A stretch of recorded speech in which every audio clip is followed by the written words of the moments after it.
Come and talk to me. I just wanna have a conversation.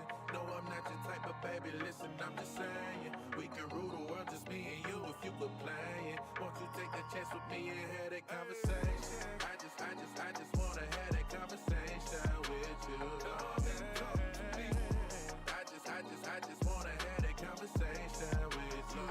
Look, see we vibing and you know it's true. Baby, what it do? Do for me and I'ma do for you. No doubt about it. Boosie, I'm a Midwest king, looking for myself a queen. Ready to chase a dream with a dope self-esteem. You find it in all I know, and that's for real. You get to shaking that ass on the floor, and I see what's real. No disrespect, I just tell it like it is. Do you ever want some kids? What your ultimate goals? Maybe I can help with those. The mo was broke when he made you a blessing. You looking like a whole buffet, and I need some seconds. You say you had promiscuous ways, that was back in the day. I'll be alive, I say I did it. That shit was a phase. So baby, take this journey with me. You can pick the time and place, this nigga isn't picky. Smile on your face, I know the deal. Sign and deliver after seal. I can see it in her eyes, this one right here for real. I just wanna have a conversation. No, I'm not your type of baby, listen, I'm just saying we can rule the world, just me and you. If you quit playing, won't you take a chance with me and have that conversation? I just wanna have that conversation with you. Come and talk, yeah. I just wanna have that conversation with you. Lady, you so far ahead of these others, just like a ship on the horizon. Picking up on your vibe, signal stronger than Verizon. All the thoughts that I've been contemplating, ain't no time for faking or debating. You the one, ain't no mistaking. Look, I see your swag different. Always carry yourself like you ready, you know the mission. I had to know you, I'm tempted. I can see why you timid. Hold up now, baby, listen. Just take that dance with me. I can show you that there's a difference. I'm locked in. I throw away my playaways because you pop in. A shooter always shoot a shot. With you by my side, I guarantee we'll reach the top. I put that on God and then I'll give you all that I got. So baby, take this journey with me. You can pick the time and place, this nigga isn't picky. Smile on your face, I know the deal. Sign and deliver after seal. I can see it in her eyes, this one right here for real. I just wanna have a conversation. No, I'm not your type of baby, listen, I'm just saying we can rule the world, just me and you. If you quit playing, won't you take a chance with me and have that conversation? I just wanna have that conversation with you. Come and talk, yeah. I just wanna have that conversation with you.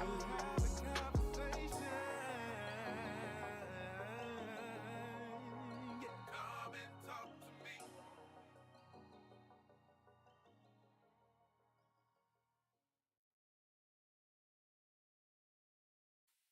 Welcome to the Behind Them Sticks podcast, brought to you by TSWS Gaming. Come and talk to me. Lennard Ray. Come on. Come and talk to me. I just wanna have a conversation. No, I'm not your type of baby, listen, I'm just saying we can rule the world, just me and you. If you quit playing, won't you take a chance with me and have that conversation? I just wanna have that conversation with you. Come and talk to me. I just wanna have that conversation with you. Look, see we vibing and you know it's true. Baby, what it do? Do for me and I'ma do for you. No doubt about it. Boosie, I'm a Midwest king, looking for myself a queen. Ready to chase a dream with a dope self-esteem. You find it in all I know, and that's for real. You get to shaking that ass on the floor, and I see what's real. No disrespect, I just tell it like it is. Do you ever want some kids? What your ultimate goals? Maybe I can help with those. The mo was broke when he made you a blessing. You looking like a whole.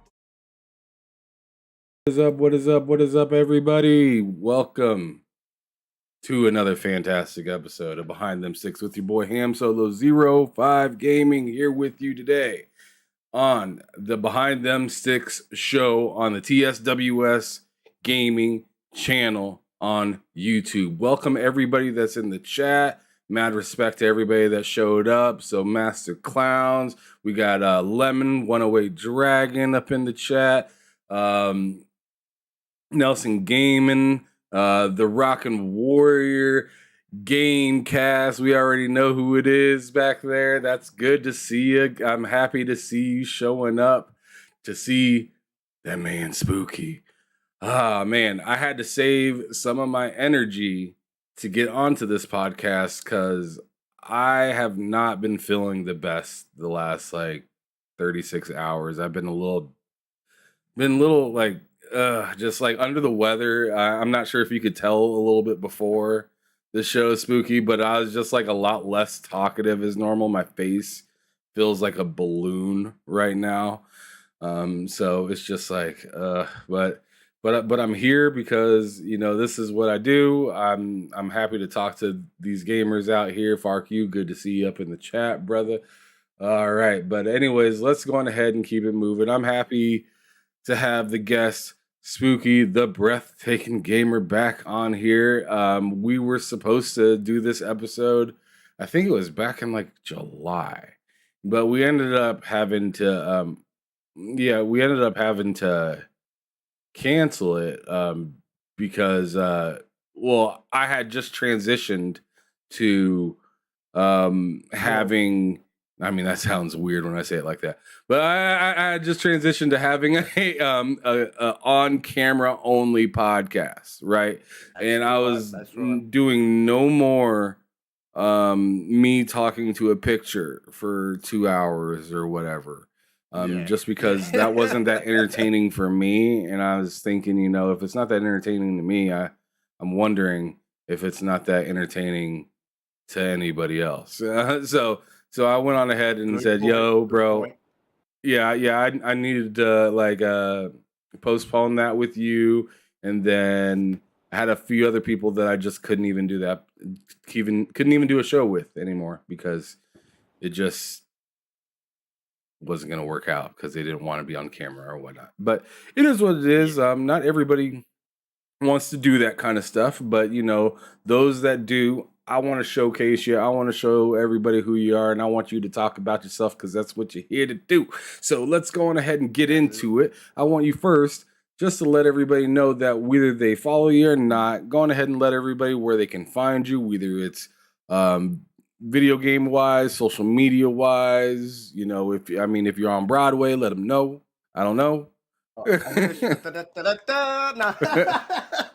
No, yeah, you can find me, of course, on all platforms, pretty much under the same at SpookyTBG. So I'm on still on Twitter now.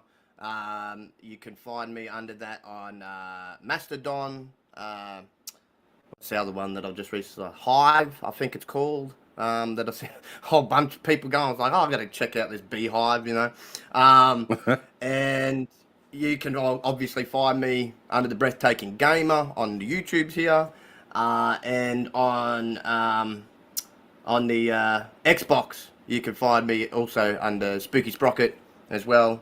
And I've got the same. You won't miss me. I've got the same pink Keanu profile picture everywhere. So you're as soon as you see that, you'll know it's me. That's it. So no, that's all the platforms I'm currently on right now.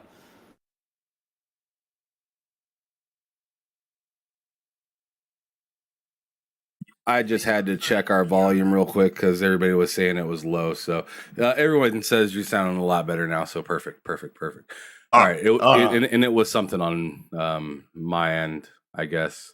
But anyways, moving on. Really good to have you here. Thank you so much for coming back and, deciding to show yourself and market yourself and, do what you do. And you were showing me that Chucky doll that you have behind you before, and I mean, I got a few down here. All you did was bring up bad memories. That reminds me of anytime I see something like Chucky, or I see like Tales of the Crypt, or I see something like that, I don't even think about like Chucky or all of those other things when I see those. I think about Candyman. All of that stuff brings me back to Candyman. And Candyman, I was terrified of Candyman when I was young. Yeah. That brother was Todd, scary. He was. Tony Todd did a magical job at that. don't get me wrong. I thought the new one wasn't too bad, but you know, like a lot of things, nothing beats the originals. And yeah, I remember being young, first watching Candyman, and yeah, it was scary. He made it just scary as hell. He was intimidating as hell on that screen. With his hook and the freaking bees coming out of his mouth, and Yeah, man. dude. What was cool. the thing that you used to have to say in the mirror? His name 3 times. So it's the same as, I guess, the old tale of Bloody Mary, where you say Bloody Mary in the mirror. Yeah, Okay. Yeah, and she'll So, show up. so it was like and Bloody so, Mary, yeah, but it yeah. was So you'd say his Candyman. name. Yeah, and then he'd show up in the mirror, and then he'd jump out, and yeah, you'd end up, dead pieces, all over the wall. So it's interesting because he was, and you really get to the core of it. He was a vengeful spirit. He was a vengeful spirit. That's exactly what he was. Oh, I'm telling you, man. Like I'm still scared of bees to this day. To this day, I hate bees. Like I I know. am that Give you person that you'll nightmares. see. If you see me running, it's usually not because I'm working out. It's because I'm running away from a bee. Because I don't want to Bees. get Yeah. just bees for some reason they like me. They want a How, piece of what I got. and I was going to say, how funny is it that that movie did that with some people that watched it, started having a fear of bees. Just like, if people remember, there was a lot of people that wouldn't go in the water after watching Jaws. Would not. There's even people to this day that still will not go in the ocean because of Jaws. So Facts. it happened. That's It true. happened. That's true. I mean, you ain't lying. Perception is reality sometimes for a lot of us, right? It But is. anyways, It is. I want to get into the gaming side of everything because we're sitting here talking about movies and whatnot. And although movies can be fantastic from time to time, I want to talk about gaming because that's what everyone's here to listen about, and that's what you're here to do. So let me go on ahead and segue us into the topic that I always bring up every episode. And by the way, thank you everybody for coming through to watch the show. Make sure you hit that like button if you haven't already. Share this out. I see Master Clown X3 in the chat said he already shared it out and whatnot. I really appreciate those of you that come through, check me out on a weekly basis, whether you have time to stay the whole time or not. I appreciate you guys for coming through. So much love to all of you guys. But yeah, hit that subscribe button if you do enjoy this type of stuff, and we shall proceed. But yeah, I ask everybody at the beginning of each podcast, like, what was your very first console? Because everybody wants to know, like, where did you come from? What did you do? Why are you the gamer that you are today? So, and when we were talking just for a brief little bit before the show, you had told me that the very first console that you ever got down on was the 2600. Check it out right here. Got it on the screen for you guys. So you can see some of them old school graphics that were on that big old beast Oh yeah. with those crazy looking black cartridges that you would slam kind of like sideways into that damn console. Yes. It is Yes. something else. Bunch of interesting old school games on there, and you can see it's recorded from an old school commercial. But brother, Spooky, tell me what it's all about. Tell me about that Atari Life, because that wasn't the console that I played when I was young. I played something a little bit more modern for the time called the Sega Yeah. Genesis Yeah. and the Nintendo. But before you got to those, you were at the Atari. What was your life like? Yes. It was interesting. It was a hand-me-down from my dad. And obviously because that's what he gamed on and he started on. Atari was pretty much owned gaming for a period of time there. Before gaming, I guess, really came into the forefront with as you mentioned, Nintendo and Sega. But I mean, like, you had some great games. I mean, it's the console that Donkey Kong started on, the original Donkey Kong and Donkey Kong Jr. It had things like even though it was, people remember it for being a bad. It had ET, right? It is historic because they buried. If you've heard the story with that game, they buried like thousands upon thousands of thousands of that game. They just buried in the in the desert somewhere. So it but you had like things like Space Invaders. These were like bit graphic even before 8-bit really. And so it was basically the start. Think of Pong, the original Pong, those style of graphics really. Very Right. blocky, very bitty, but it was a fantastic console. It catered to a lot of games that were at the arcades at the time. As again, like your Space Invaders and Pac-Man, Centipede, Frogger was another one. Star Wars, which was the Star Wars at the time from the arcades. Yeah. You had Pole Position, which was one of the probably coolest racing games at the time. Same with another one called Enduro. But again, they were a really basic graphic compared to even today's style, even to the Nintendo style. So it was like the early days of gaming, and it wasn't such a big thing. Like it was a thing, but it wasn't really a big thing until later on, until Sega and Nintendo entered the market. But no, that's where I first got started.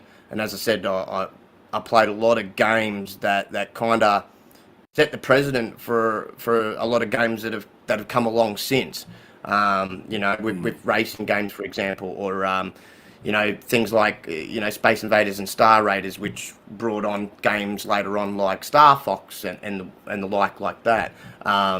Donkey Kong, again, which was really completely sort of different. It was more of compared to what it ended up turning into.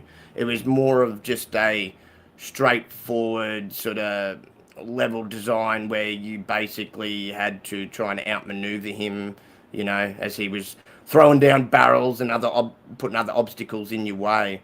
Obviously, it turned into a bit more than that as it progressed later on and fully just became a Nintendo property.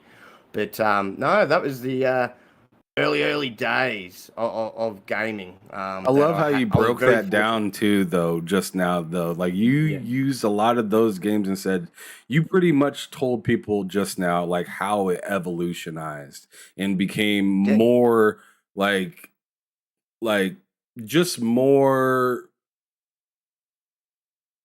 digestible, I guess, as time progressed. Like something like a Donkey Kong, like it started out on something as early as that, but look what it progressed into, and look at everybody at this point now, like still like kind of hungry for another Donkey Kong. Just like like Nintendo, you've brought back all this other stuff, and the last few Donkey Kongs, I mean, they were decent, but a lot of the ones that people really remember are like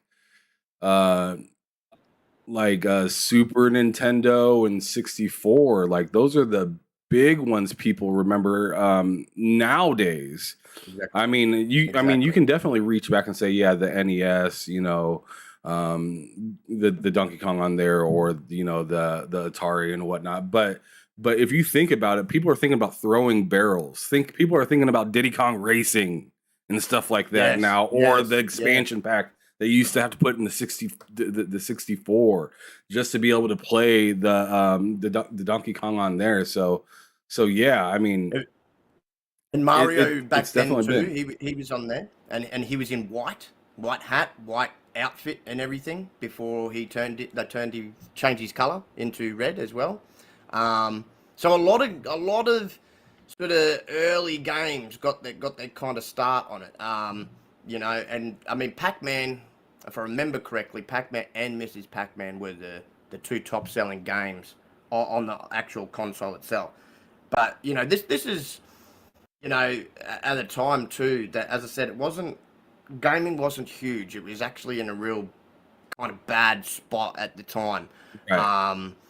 And it wasn't until Nintendo, that basically led the recovery of the industry with its 85 launch of the Nintendo Entertainment System. So, no, it was just at a time that, as I said, the early days of gaming, it was more just arcade, games converted over to a console.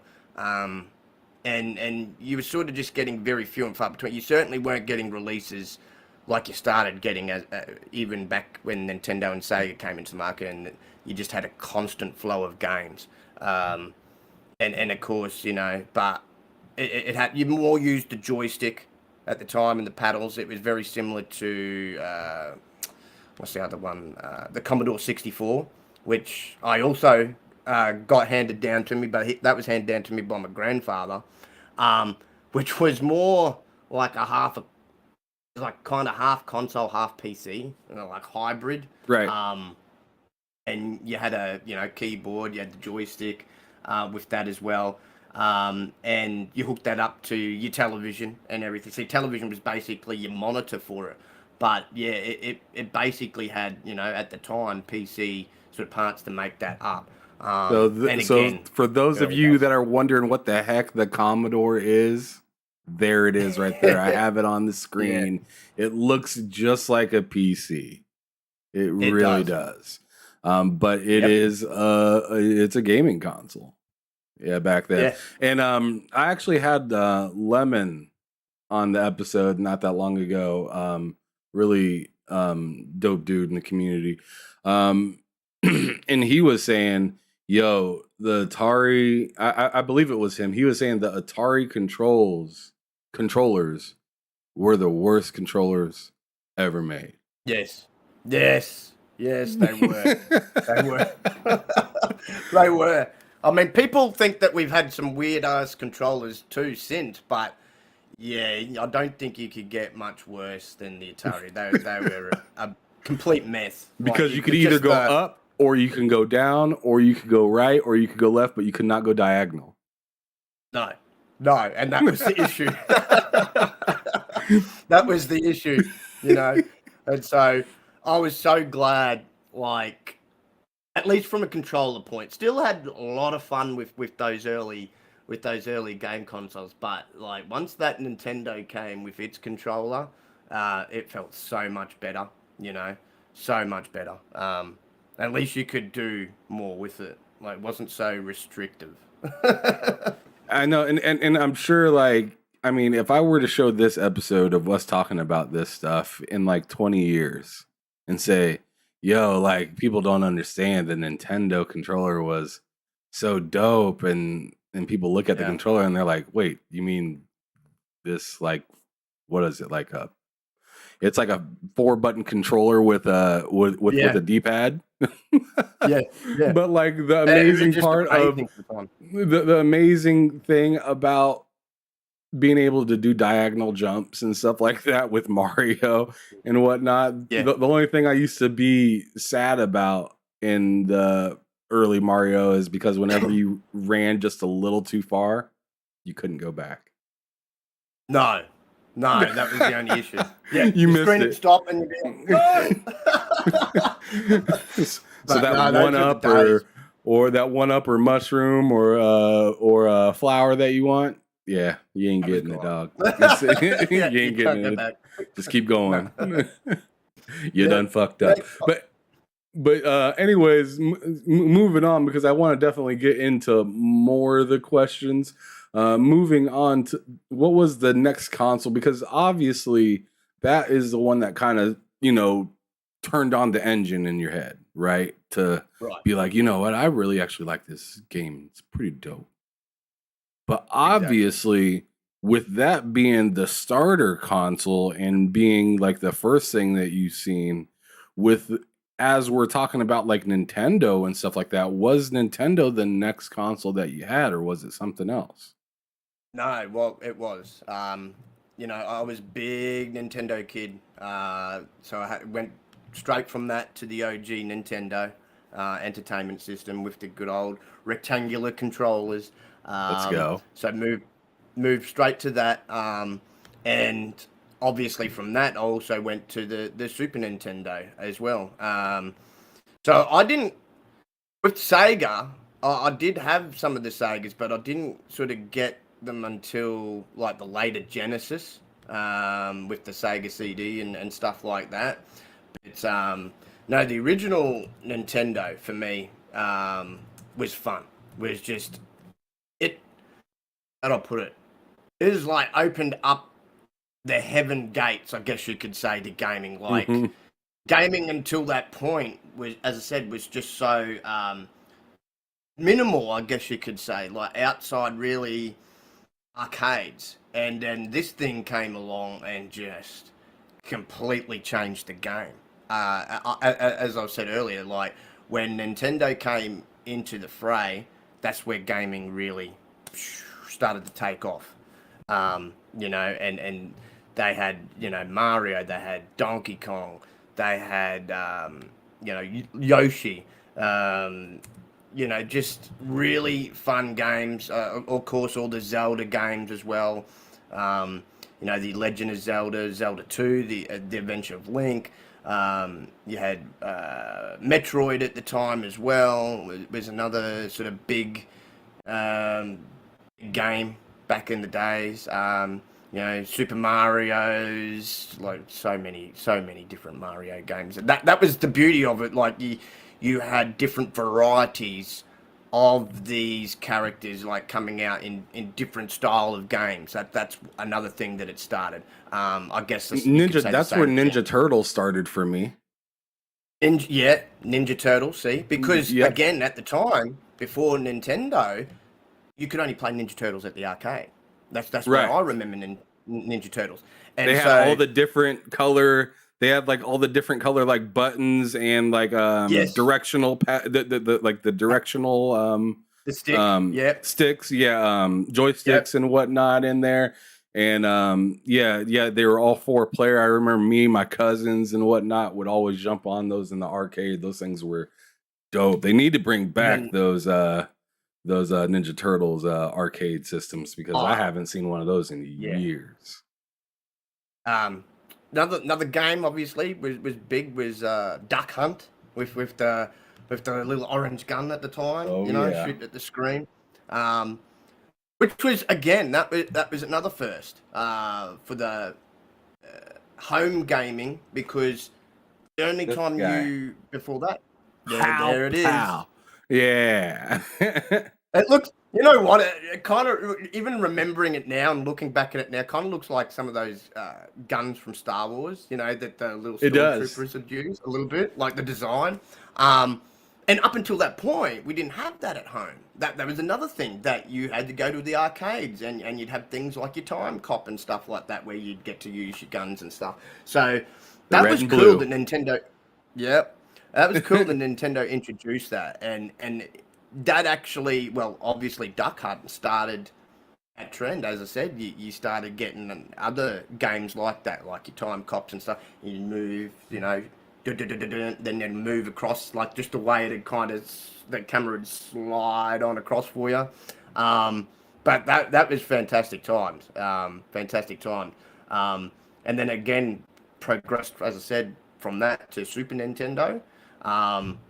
And Super Nintendo, probably even still to this day, is probably one of my all-time favorite consoles.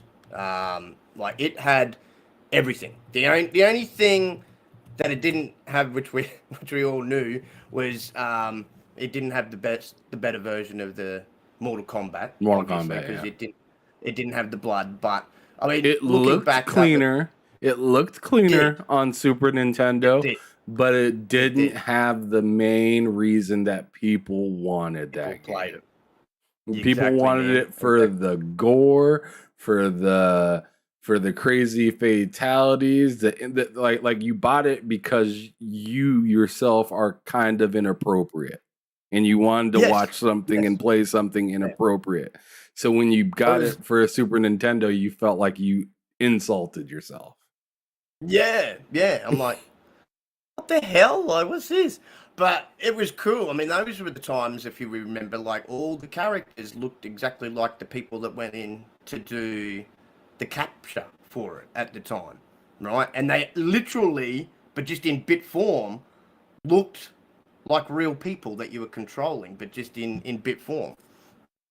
So I they gotta. didn't really. Oh, go ahead. My bad. Go I was ahead. just going to say they didn't really look like a game character per se. If you get what I'm saying, it's like they got the real person and then shrunk them into the video game, just 8-bitted them. You know, so it was interesting. Like, it was really interesting the way they did that. You know, Absolutely. but yeah, had some Um, fantastic games. yeah, it did. And Resident Gamer wants me to throw some respect on Mario and Mario Paint and Mario Kart and Yeah, Mario. Oh yeah, and Mario. let's not forget about like Mario All Stars, which I absolutely That's where they love. started. Mario Yeah. All Stars on the SNES. Oh yeah. What was and you're right, they did have everything on the SNES, bro. They even had Speedy Gonzales video game. Yes. Like, bro, yeah. like, where do you play as Speedy Gonzales other than I mean, maybe on the Other than Sega, but I'm watching not on sure. the TV. I'm not sure. You know. Yeah. And they had like the reason why, as I said, they just had games on that Super Nintendo, like all the Mario games, like we've just mentioned. You had Super Mario World, Super Mario Kart. You had Super Mario World 2, which was the Yoshi's Island one. You had Super Mario RPG. If people remember the RPG. Yep. Nelson Gaming that actually was just put that really in the cool. chat just now. He said Super Mario RPG. Yeah. Had Super Mario All Stars, like you mentioned. Like, it was just Mario. If it wasn't Mario on the Super NES, it was Donkey Kong, because we had Donkey Kong Country 1, 2, 3. You had Diddy Kong. Oh man, the Teenage Mutant Ninja Turtles in Time, which is still to this day one of my favorite, if not the favorite, Turtles game. I had Super Ghouls and Ghosts. I had Super Punch Out, which was one of the earlier boxing titles that kind of set a precedent for later titles. It's funny. That game, for me, is like an early version of. You remember the Dreamcast game Ready to Rumble, where it was that sort of arcadey thing. Let's get ready Super Punch to Out. rumble. Yeah, absolutely. Yeah. So Super Punch Out was like an early version of that. Right. Really, with the whole over the top arcade style boxing, but everyone could Goofy. pick up and Wobbling play. in the screen and whatnot. Like it was It was goofy as and that's what I oversized loved about it. boxers. Yeah.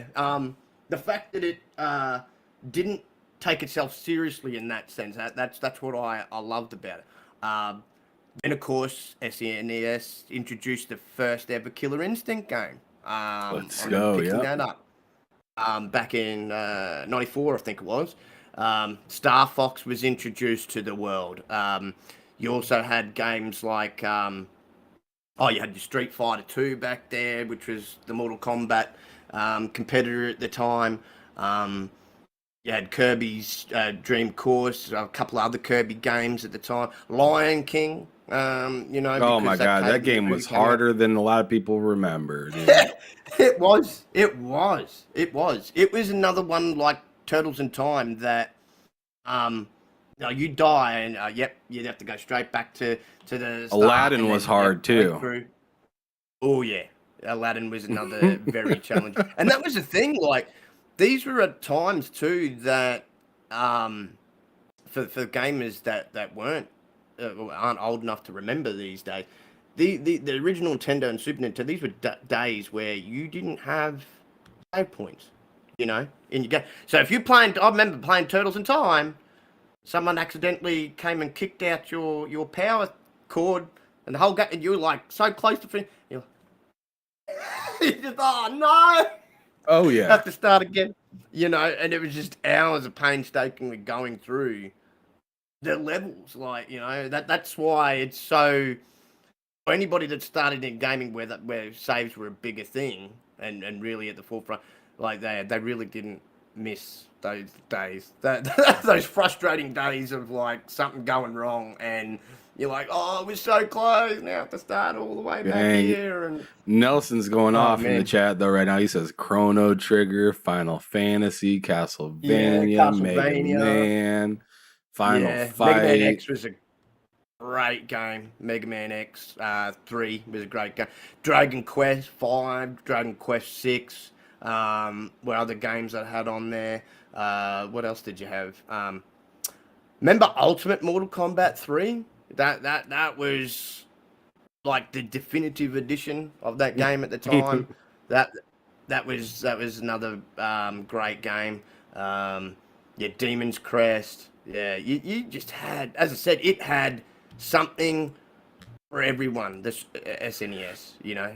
But let me ask Absolutely. you this now, since you're so deep and entrenched in the NES and SNES, I want to know, did you come to the dark side at any point? That being Sega. I did. As I said, I got Let's the talk about like the later Genesis, and I had the same thing there's other people had going on, which they used to call little PC towers, because you had the Sega CD stacked up on top of everything. Right here, yep. Yeah, and those were the days. They were cool. That was the first introduction of CDs. You know, games on CD, and man, like it was just great times, because Sonic CD came at the time when I first picked it up, and I had a lot of fun with that, even though I was more a Mario kid. I still am a Mario person over Sonic. But again, it was another great console. I mainly had it for a lot of the Sega CD games at the time, like your You had Luna, it for the Silver Sega Star. CD games. Yes, That's something that you don't hear anybody say. Like, let me just cut you off right there and just let it be heard on the podcast that this is the first person I've had on that said, "Yo, I had the Sega for the Sega CD." Like, that's and so now all I'm waiting for somebody to say is I've had the Sega for the 32X, because I do not think I'll ever hear that. No. The I mean, I know a 32X just couple of didn't have people enough games for it. No, it didn't. That was the bad thing for it at the time. But at least the CD did. I mean, you know, as I said, you had Earthworm Jim, which was fantastic. Oh man, Christ, that was probably one game I remember spending hours and hours and hours and hours. That is why I am so thankful. Shout out to Tommy Tallarico, bringing this in Television Amico that he's bringing out, because they ended up getting the rights to Earthworm Jim, and it's been years since I've seen an Earthworm Jim game. But it was a fantastic platformer at the time. Fantastic. What other games that I had? I can remember on the Sega City. You had Mansion of Hidden Souls. That was an interesting game. You had Echo the Dolphin. I got that game. Was cool. Yeah. Batman Returns, which was cool at the time. They had like Jurassic Park as well. Jurassic Park, yeah. Sherlock Holmes, Prize Fighter, Sewer Shark. I'm trying Corpse, I'm trying to remember some more things off the top of my head. Dracula Robotica, Unleashed. I think, or maybe that was the Sega Saturn. I don't know. No, that was remember. That was they had a Sega CD version of Mortal Kombat as well. They had what was it called? Black Hole Assault, which was kind of like a RoboCop ripoff, I guess you could say, would be the best way to describe that game. Well, the guy you're controlling definitely looked like a RoboCop to a degree. Corpse Killer was another cool one. Zombie game. Fatal Fury. That was a nasty game. Fahrenheit was also really cool. But I mainly had that again for the Sega CD at the time. I did obviously have some other Genesis games as well with it as well. I'm so proud of you. I'm so proud of you. for having a Sega CD and out here. You are outside right now talking about it. And like that's something I never get to hear anybody else talk. There's only like a couple people that I've actually talked on this podcast about the Sega CD, and like that thing had a crazy amount of FMV games. Yes. And they were, and it was so cool the way that they implemented it. But the thing that made it hard to play was a lot of those games were point and click. So it kind of like as cool and as future feeling as it felt playing it, sometimes that point and click kind of pulled you out of the fun. Yeah. And it didn't kind of, I'd say they didn't totally configure it right too, because it didn't a lot of the time feel right, obviously with the controller and stuff, you know. Right. So again, it was the early days, but you know, I believe for so long, like if Sega didn't do that, maybe it would have taken a bit longer to get to that point of moving from cartridge to a CD. So I actually thought it was a good risk and chance that they took at the time. Yeah. The CD was a great risk. What wasn't a great risk was the 32X. That like the 32X, I have it right here. It's cool. It's cool. It is. But it doesn't serve that much of a function. No. To be honest. Like it's what, like 32-bit. Woo. Yeah. But like at the time, like we're talking about, a lot of this stuff was moving into CD or trying to figure out a way to move into CD. The only ones that didn't want to really move into CD was Nintendo. No, right? No. So like they never took the risk. Yeah, they didn't take that risk until freaking pretty much the Wii. Right? Because I mean, like the GameCube, sure, you can say those used discs, but those were mini discs, right? They were they were doing their damnedest to not get stay away. To stay away from people copying their games. Yeah. They didn't want people recreating their games or reselling their games or burning their games and stuff like that. So they always made these hard ways of getting the game, and that's why they still have the cartridge now for the Switch. But the thing is now everybody has digital stuff, so it's even easier than it was before to get games over or emulated and whatnot. They did their best for years, like you said, to protect themselves from that. You know, they always have been very, very protective of their IP. You know, Sega, on the other hand, was really bad at it. They were the opposite. They were really, really bad. All the way up to the Dreamcast, you could burn their games. Yeah, because people kept breaking their code and figuring it all out and everything. Like, I remember even people doing that with the Sega CD and stuff. Like they were really mimicking code of it, and like when the Saturn and the Dreamcast came through, again, they were just so easy to do it with. And people figured it out, and you know the games were being burnt, like you said, and so they which didn't help them, that they made it kind of easy for people to do that, because that's where they started losing sales and numbers. You're right when it comes to their games, which sucked, because I did keep one of their content. Now I didn't get the Saturn. I didn't get the Saturn myself. I had friends that had the Sega Saturn. But I got the Dreamcast, and let's go. The Dreamcast is my favorite Sega console. It legitimately is the best console that they put out, which makes it even more of a shame that the last console is the best one.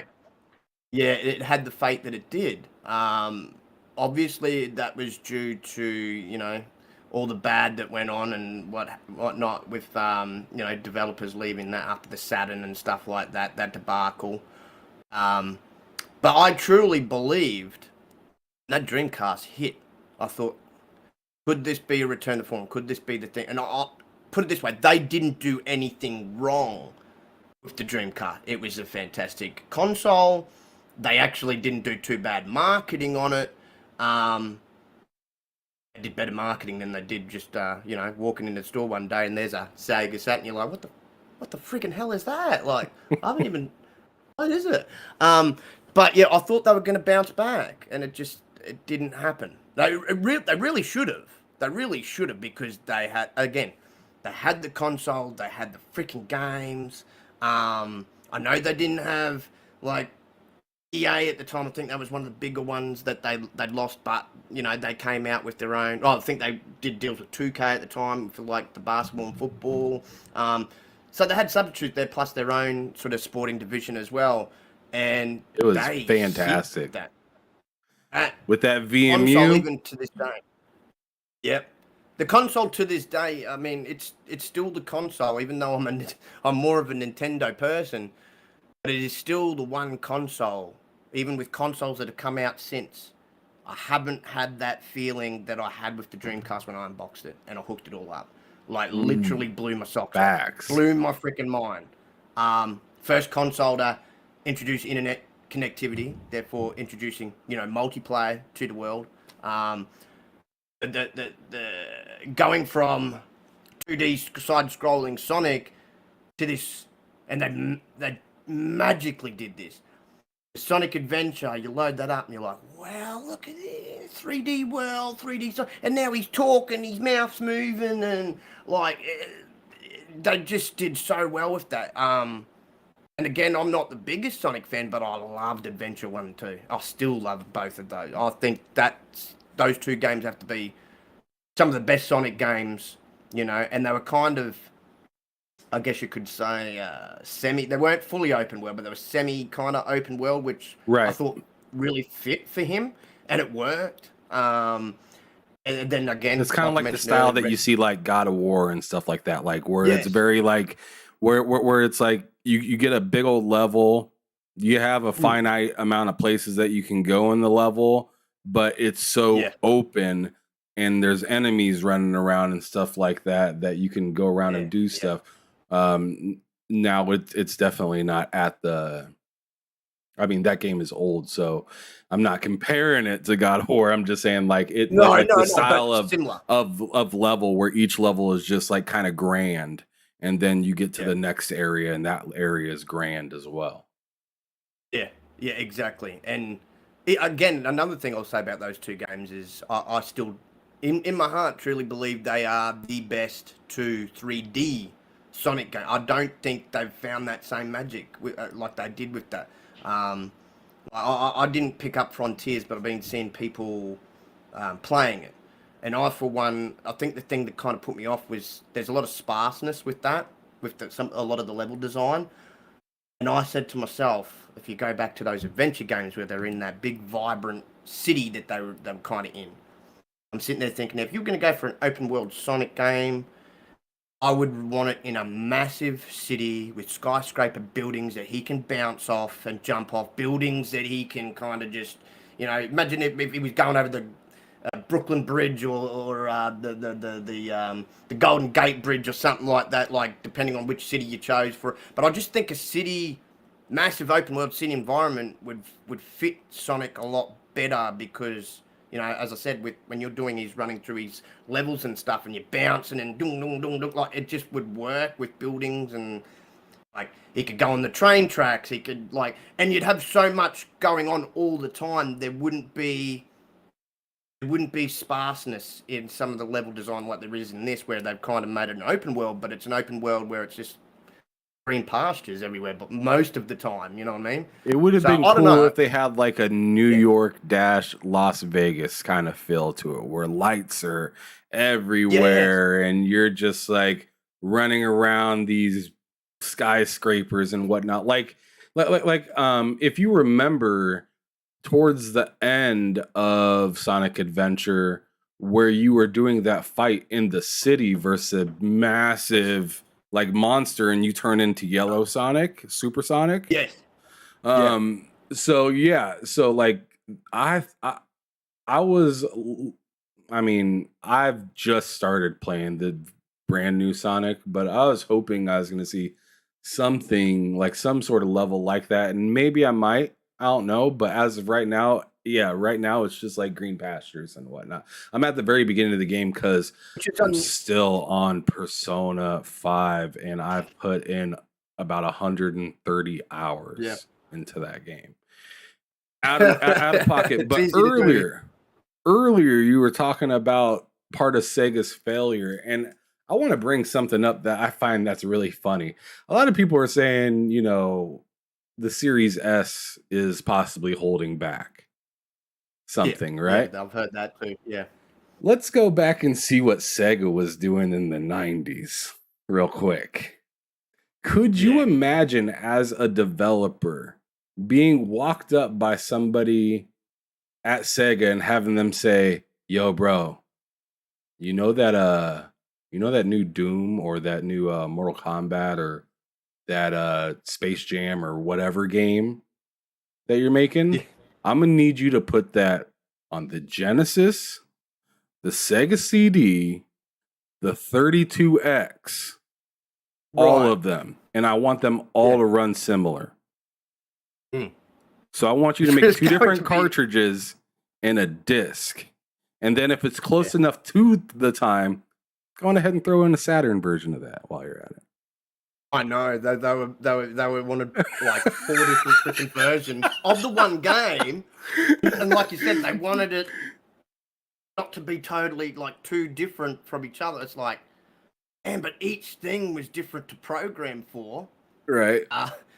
and like the Saturn in itself, I know a lot of devs found it very hard to develop for, just in its own self. But like, yeah, I think they wanted way too much from these devs. It's like, what, you don't want us to just focus on one of your damn consoles? You want us to go all of them? You got a smorgasbord of consoles. Yeah, thrown in the Dreamcast too as well, and say, oh yeah, we want that as well. We want a version like that, But yeah, they did a lot of weird shit, I guess you could say. And obviously, in the end of it, especially through that Saturn era, it pissed off a lot of devs. Like they did lose a lot of devs. That's kind of what was the start of their downfall, to a degree. They lost some big devs. Again, I mentioned earlier, EA being one of them. And they kind of didn't want to deal with them, I guess you could say, anymore. And that kind of hurt them. It did. It just... That's what I like to say. Like, obviously, they're a lot at fault themselves with a lot of decisions that they ended up going with and making. And they never really recovered from it. Unfortunately. Nope, they cut their losses and said, "Yo, we're making games now. Screw it. We're done." And like, I know people will say too, they bring up like, PlayStation when they came into the market. We all know they did. They kind of bullied their way in. I remember when I say that, and it's an industry, so it's, they're going to play the game how they're going to play the game. But what I mean by that is, like, you would go into stores, and for some reason these stores that have PlayStation advertising kind of over the top of nearly of the Dreamcast advertising, and then the Dreamcast stuff that was, say, initially at front of stores was moved to the back of the stores, and PlayStation games and everything was at the forefront. So it was a bit of Sony kind of helped push them out, but they didn't help themselves either. So it was more their fault. And Sony was like the last little bit just to go, all right, see you later. Out you go. You just become a game developer. That was probably the only thing I was happy about, is they didn't totally go. Like, they went from making hardware no more, but they didn't totally disappear. And I think that was a big worry at the time too, that they were going to completely go kaput. I think that the one, if I remember correctly, and I know they've only just, in the recent last few years sold it all off, but I think the thing that kept them afloat, Sega Sammy at the time, was their arcades. Their arcades were still doing phenomenally. And so that kind of helped keep them afloat, and paid for their game development as they transitioned into just a third-party developer. But I mean, it was a sad day. It was a really sad day. The way I describe the whole Sony and Sega situation that everybody says, they didn't exactly kill Sega, but they definitely didn't they definitely like helped push them off the cliff. The way that I put it is like, if you think about that movie Lion King, the part where Mufasa is about to fall to the wildebeest, and Mufasa's just like like trying to climb up, and he jumps and grabs, and he's like, Sony, help! And Sony looks over at Mufasa, aka Sega, and was like, "It was a good run." Yes. And just gets rid of them. They didn't, that's what I mean, and that's a really good way to put it, because they didn't really have to do much. Like, as I said, like, you could say they had their hand in it, but didn't. Sega put themselves in that position, and Sony was like, well, this is just going to kind of make things easier for us because we're just getting into this industry. We've been around for a while, but we haven't been in gaming. And, if it meant basically killing off a lot of competition for them to make it easier, I mean, they knew that they were going to have competition with Nintendo, and Nintendo was still to this day is a bloody powerhouse. And I remember they kind of upset Nintendo at the time, Sony, and that got off to a real rocky start from the get-go. But yeah, Sega was just hanging on, and Sony. You're talking about the whole like Philips thing and whatnot. Yeah. And there's been bad blood between those two for years since that incident. I mean, I don't know why they were so concerned with Sega, but I mean, I think it was just because they competed against Sega. So, but they were even kind of annoyed with that, Nintendo a little bit, like, they were so used to competing with Sega, and it was, they'd take pot shots, but it was more sort of tongue-in-cheek pot shots at each other, but in their advertisements, Sega and Nintendo. But I think they enjoyed a very healthy, friendly competition. They were competing against one another, but it wasn't so ruthless, I guess you could say, as what it is in today's world, all right? Especially between Sony and Microsoft, right? Right now, you nearly want to put both of those companies in a UFC or a boxing ring. Just let them go for it. Just go. Right. Get your hatred, get your anger out, go for it. But, that's why I missed the days of that. And, as I said, the Dreamcast, I really thought was going to be a comeback. It should have been. It shouldn't have been their death. It should have been their uprise. Like, hey, yeah, we fucked up with the Saturn, and we made some big boo-boos. I mean, as I said, some of the big studios, EA being one of the more prominent, that did walk away, they just couldn't get them back. They just couldn't get them to look at them again, and as I said, I think... Well, once EA went to PlayStation, they were happy. Exactly. They were done. They were done with Sega and all they BS and whatnot. Like they couldn't figure it out in-house. So, to have a developer be like, yo, we're making stuff, exclusive for you, and you guys can't even figure out which console that you guys want to rock with for the future. Yeah. Better yet, what's gonna happen in a couple of years. So it's just I'm gonna go somewhere and be safe while y'all figure your shit out. And that's exactly what they did. They got the fuck up out of there. Yep, exactly. And that, as I said, that hurt them in the end of it. What's wild is that they went to the 3DO.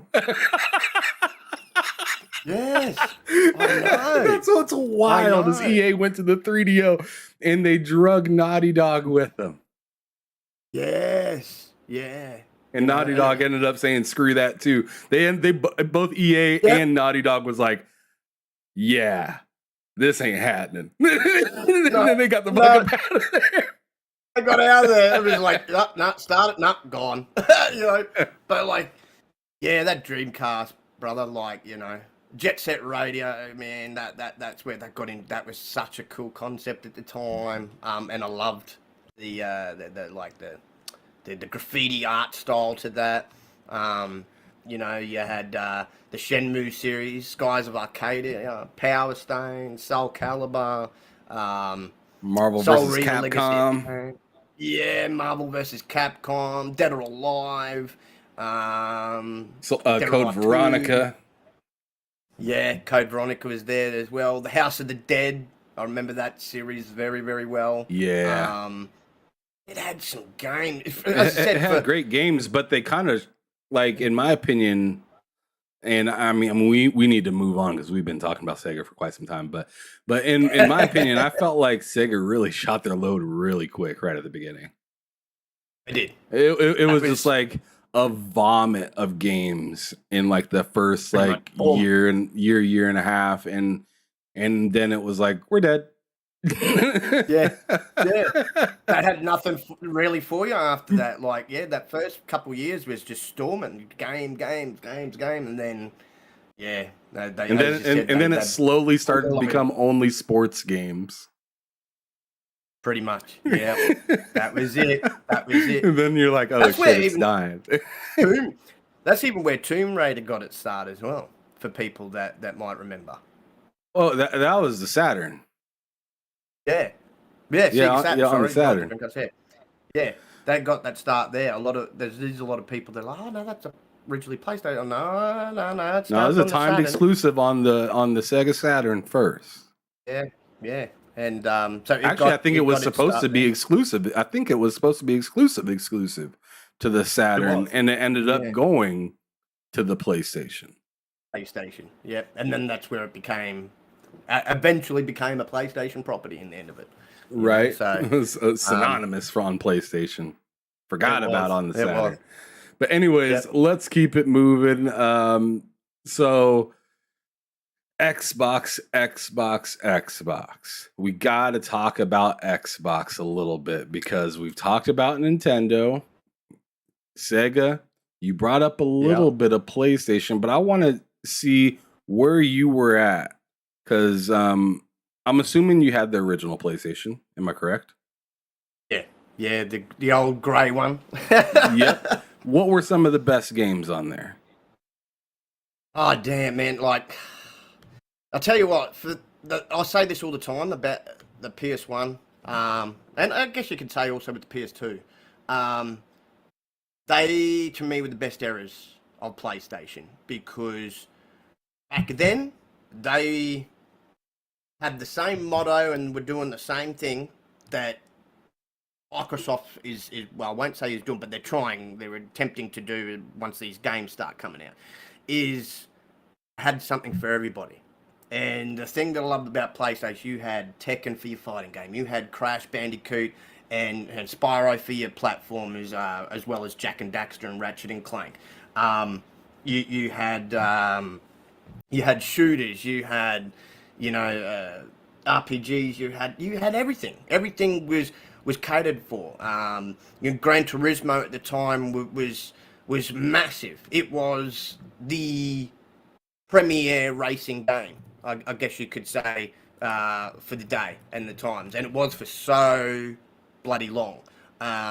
You had Final Fantasy, Silent Hill started taking off and becoming a thing then. Some of those are some of my favourite games, as well as the Resident Evils, the very early Tomb Raiders, another one, Gran Turismo 2 then came out, which was just another amazing game at the time. The Driver series, Moto to bring back. Yeah, Moto, yeah. What else did you have? Loved a game. I don't know if they had a sequel to it, but I loved a game back on the original PlayStation. it was just fun as hell to play, called Hogs of War, where you played as literal hogs, like literal pigs fighting against other pigs in like little army suits and everything like that, like full blown little army game, but just with hogs. It was the comedy in it was just so cool. What else did you have at the time? That reminds me of Army Men. Army Men, yeah. Like Sarge's Heroes and all that stuff. Yeah. What else you had? Obviously Final Fantasy and stuff like that. Yeah. Legends of Legaia or Legia or whatever. Siphon Filter as well. Yep. Wipeout was a great game. Time Crisis obviously came on the PlayStation as well. But that one of my favourite games on it was the Driver series and the Oddworld, Abe's Odyssey. You liked Odd? I hated Oddworld, man. I hated it. I couldn't do it. I only got into it because I just thought it was so stupid. Like all the funny sounds and all the funny voices. Like he'd fart. Yeah, you could fart and burp. You fart. You burp, and like I was like, oh, was this game being made by like a bunch of teenagers? That's what it felt like, man.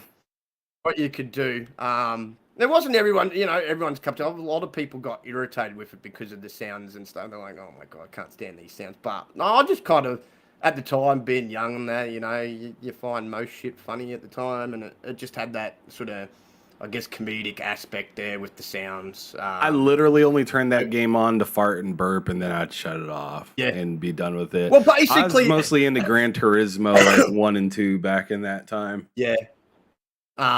But basically, it was like the comedy from Abe's Odyssey and those games was basically nearly early comedy of just the sounds and all that from South Park's early days, right? Where it kind of more worked on noises and the sounds than, as it progressed, obviously, the comedy got better and better.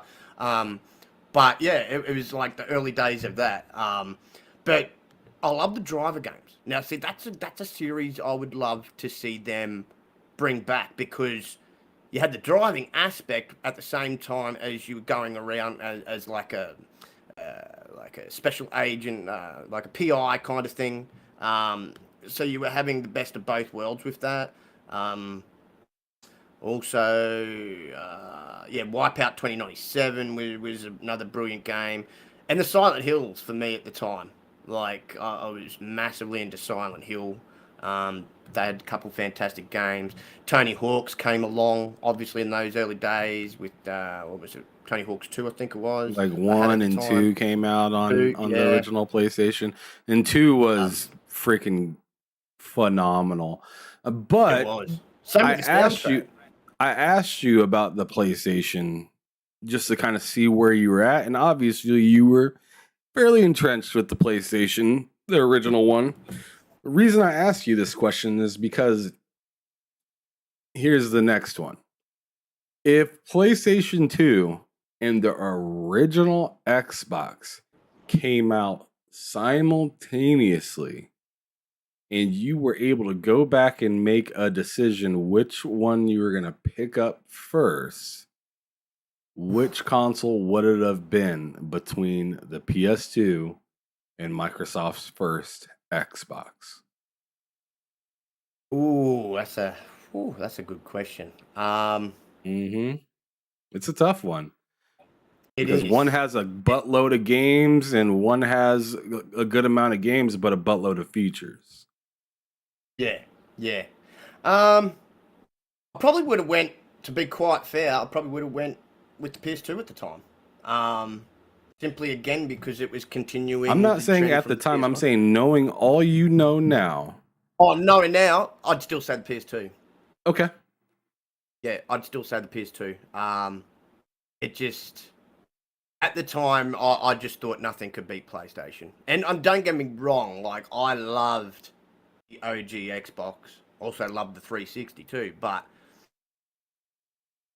I just thought at the time, until the 360, they were still just that bit behind. when it came to me, the games that were appealing to me.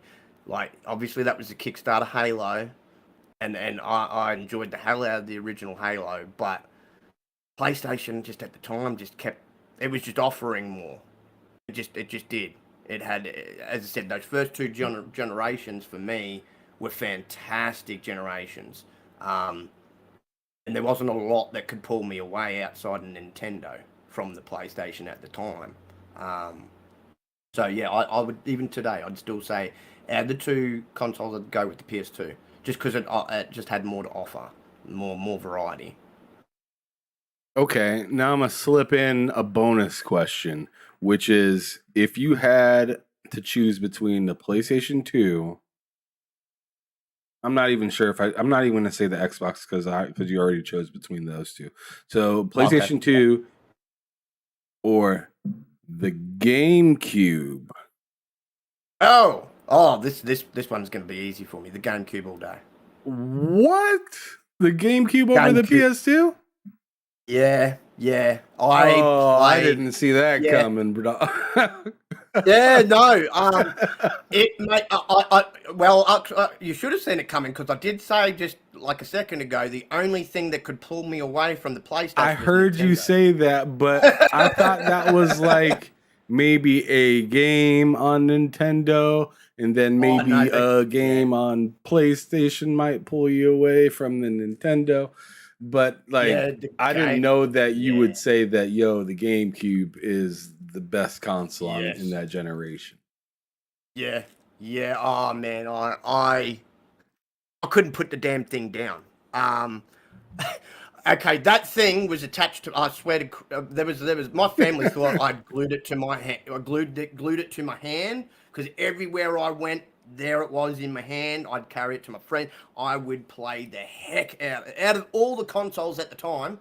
I'll say it was underrated, in my opinion. It was underrated for the time, because, I mean, I know that's silly to say about Nintendo is they have an underrated product, but like at that time, I feel like everybody was like Xbox or PlayStation kind of, because it was like more mature, like you know what I mean, like like it seemed that way, at least, like to where Xbox was like 100% mature. They even had a commercial that got canceled.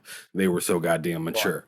Like they had some literally some wild games. Then PlayStation, they were carrying over the maturity from the PS1 into the PS2 and providing you a few other extra things while trying to be like the one-stop entertainment shop of your living room. Where the GameCube kind of fell short was a lot of people looked at it with that weird looking, controller.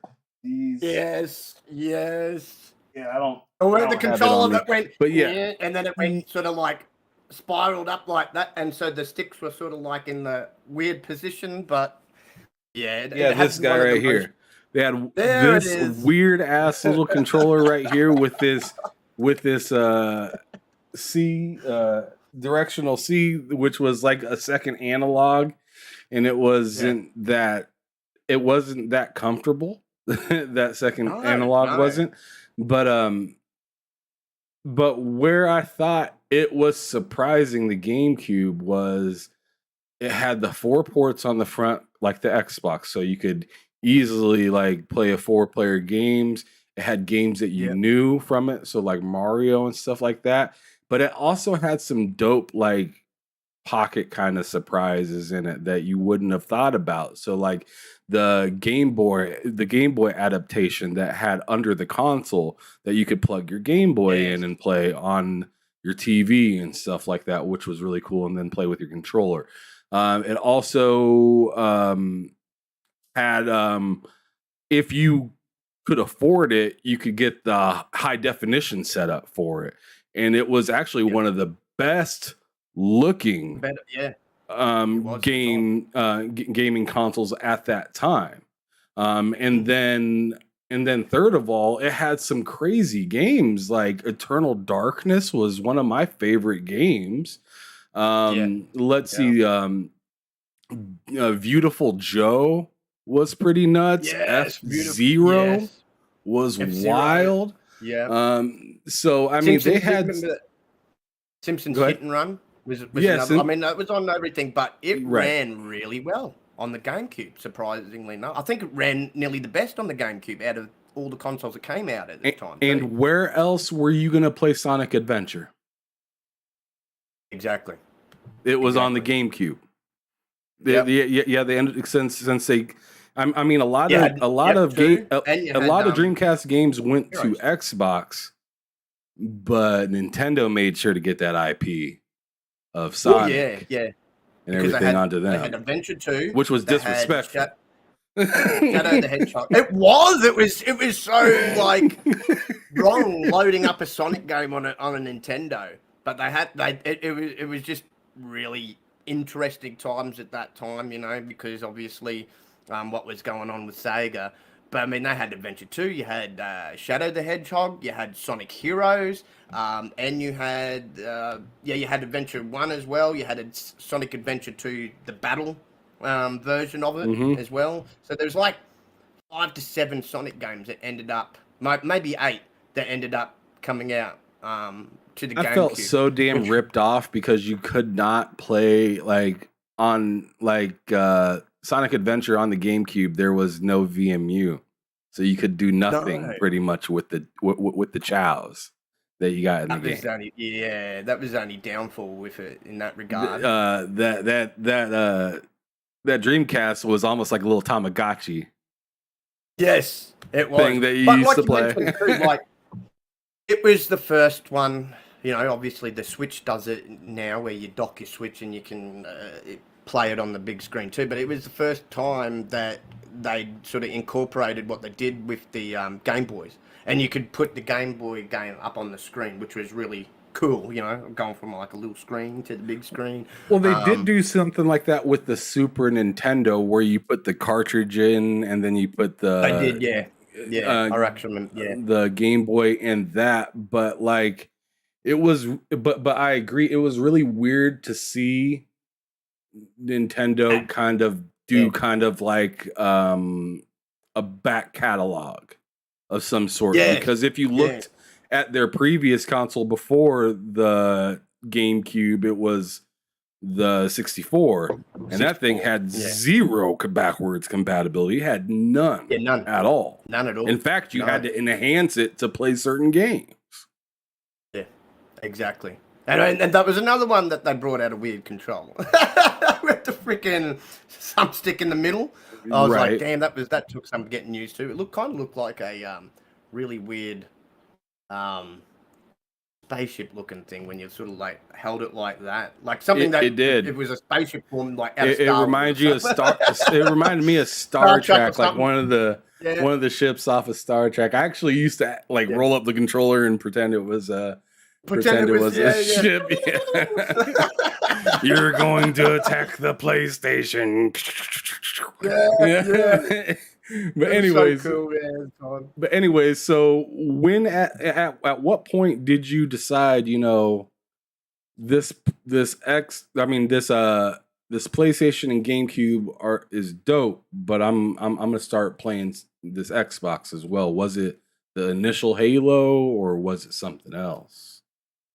Yeah, I mean, Halo obviously got me in with the OG Xbox. And PGR, Project Gotham Racing, at the time, and it actually was just, I don't know, it's something about that game that it was fresh over, because I've just been constantly with all the Gran Turismos that were coming out, and that was as I said, the premiere car game. So yeah, it was that. It was also probably this might surprise people. So a lot of people, obviously, when it goes to Xbox, they'll say, "Oh, Halo. Halo's what drew me in." No, not for me. Me neither. Fable is what drew me in. I don't know what it was about that game, but when I loaded that game up, it gave me the same feeling that just unboxing the Dreamcast gave me. I haven't seen a game like it with so much choice. where the choice was dictating the avenues you would follow. And the cool concept of you could start as good, you could change halfway through to being evil and change your whole look to look all evil, and you could, kind of go back and forth. And it was just the whole fantasy concept of that game that just took me in. And I remember I put in well over 100 hours just on that original Fable. Let's go, Chicken Chaser. Yeah. And it was just something about it that just drew me in. It just really did. I loved the whole role-playing aspect of it. Again, as great as Halo was just as a shooter, Fable for me is what drew me in. Those first two games were fantastic. I personally think they did really well with it to keep the interest and the story that followed. See the progression of your character, everything that you could change about your character, whether it was from your weapons to your inventory to your look. As I said, whether you want to be good or evil or, swap halfway through, play as an arsehole, killing everybody for most of the game, then, no, I want to be a good guy now, so I'm going to save everybody. So, I must have been confusing the hell out of the NPCs at the time, like, didn't he just come through our town last week? He was slaughtering everything. Now he's here and he's not slaughtering. Like, so I must have been confusing the hell out of the NPCs at the time by doing that. But it was a whole fantasy side. And for me, the first game at least, I'm a big fan, which I think it starts today or it starts tomorrow. But I'm a big fan, if you remember the 80s movie Willow, the TV series is about to start. It gave me very Willow vibes with that game. The setting of Fable, the language, used in the dialogue, I just got very Willow vibes from it. I was like, this is sort of set in those times, the way they spoke and everything like that. It was the same thing about a game now. Just by saying what I'm about to say, you'll probably know exactly what game I'm talking about. But there's a game that I'm very, very entrenched in now. That reminds me of another movie that I love from the 80s called Honey, I Shrunk the Kids. Oh, my God. You're still playing Fable. Grounded. Oh, yeah. I'm going for records in that to try. I want the tallest. I'm pushing the limits of that game, see how high I can keep building. But also the biggest, because I've watched people play that game. They got some fantastic looking bases. No one's built a damn resort like I've built in the sky. I've built this damn resort, right? So it starts off as a double-story base, and then I've built like garden and that on top. Then there's like and then I've got this boardwalk with all these hut things attached that covers the whole damn yard. I'm going the big tree in the middle of the yard. I'm slowly spiraling up, climbing up that. If I can get, what did I say to Trin? I want to see if I can get as high as the house roof, the actual literal house roof. I want to see if I can build. You're that out of your mind. No, I'm telling you, I get so lost and sidetracked with building in that game and crafting. It is, and I've played a lot of games that build and craft, but it has to be the best game I've seen come out with the best crafting and building. Like, you can build and craft anything to your heart's desire, pretty much. There's not a lot that it doesn't let you do. With even design of the way you want to build something. I've played games like Minecraft and stuff like that, and nothing beats this. Nothing tops. Nothing has sucked me in just from the building and crafting standpoint that this game has. And I didn't think that was going to be possible. I'm not usually one of those types of people. I like to get into a game and get playing. This game is the first game that's ever done it to me. And like, I'll do the missions and stuff like, but then like I'll get sidetracked, start cutting stuff. Then my mind starts going, creative juices. I'm like, can I do this? Can I build this? Let's see if I can push the limits here. And That's what that game does. So I'll get fully sucked into it. You're getting me all wanting to get back into Ark again, because that is the game where I do all my crafting and stuff like that. I've been trying to leave that game alone, even though it's the first game that got installed on the Series S I just bought this last weekend. But I've been trying to leave that game alone because, damn, man, like it's hard, don't it? It's like a game that can draw you. Yeah. Once you start to play a game like that or Grounded or something like that, it's just like a game that steals your life. Yes, it really does. I mean, I have more a little more than 150 days in Ark Survival Evolved. I've built a lot of huts, houses, and mansions. I had one before Trump ever got into office, before he was even before he even got into office and became the person that everybody hates and everything like that. I made this thing called Trump Tower in Ark, and it went from the floor all the way up to where the game cut you off. Damn, and I used to jump. I used to jump off of it with a parachute all the time and try to land right on top of a pterodon and just take off. Try to look like a really cool, like, I don't know. You were trying to do what I know what you're trying to do. You were trying to do the whole you remember the Austin Powers movie, how Mike Myers as Austin Powers, he comes out of the parachute and he lands perfectly in the driver's seat of the fucking car? Yeah. You were trying to do that with the dinosaur. Yeah. Exactly. Hell yeah. That shit was so cool, man. But like, now that they announced Ark 2, it's been hard for me to get back into the new one. I mean, it's kind of like when it's like for Overwatch players when they heard about Overwatch 2, especially when they heard about the servers being shut off for Overwatch 1. It's kind of like, why bother at this point? Yeah, you know? Exactly.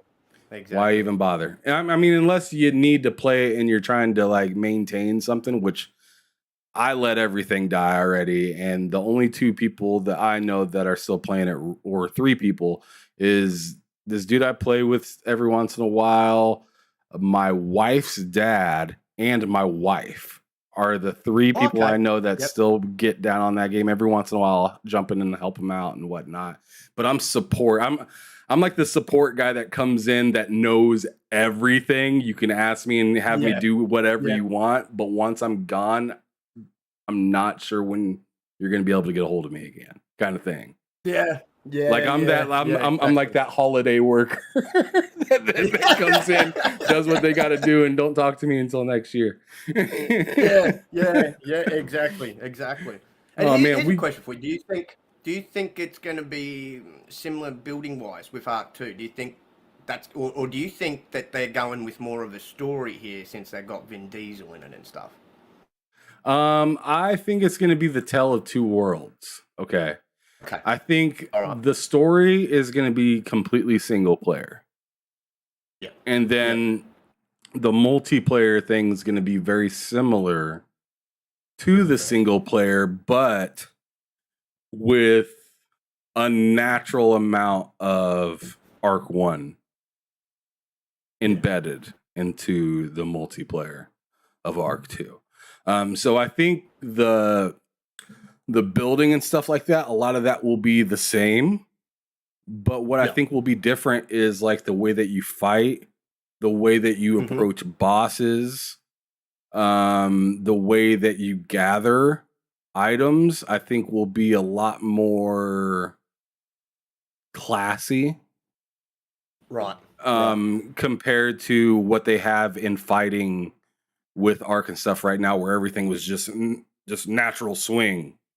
Right. And then if you want to, and if you want to get something low, you just crouch and do the exact same swing, and everything just looks so mechanical in the game. I think you're going to start what I'd like to see out of it is the adventure and openness of what they already have, but with, like I've read on some of their news article, kind of like a Dark Souls kind of take on fighting and stuff like that. Ooh, okay.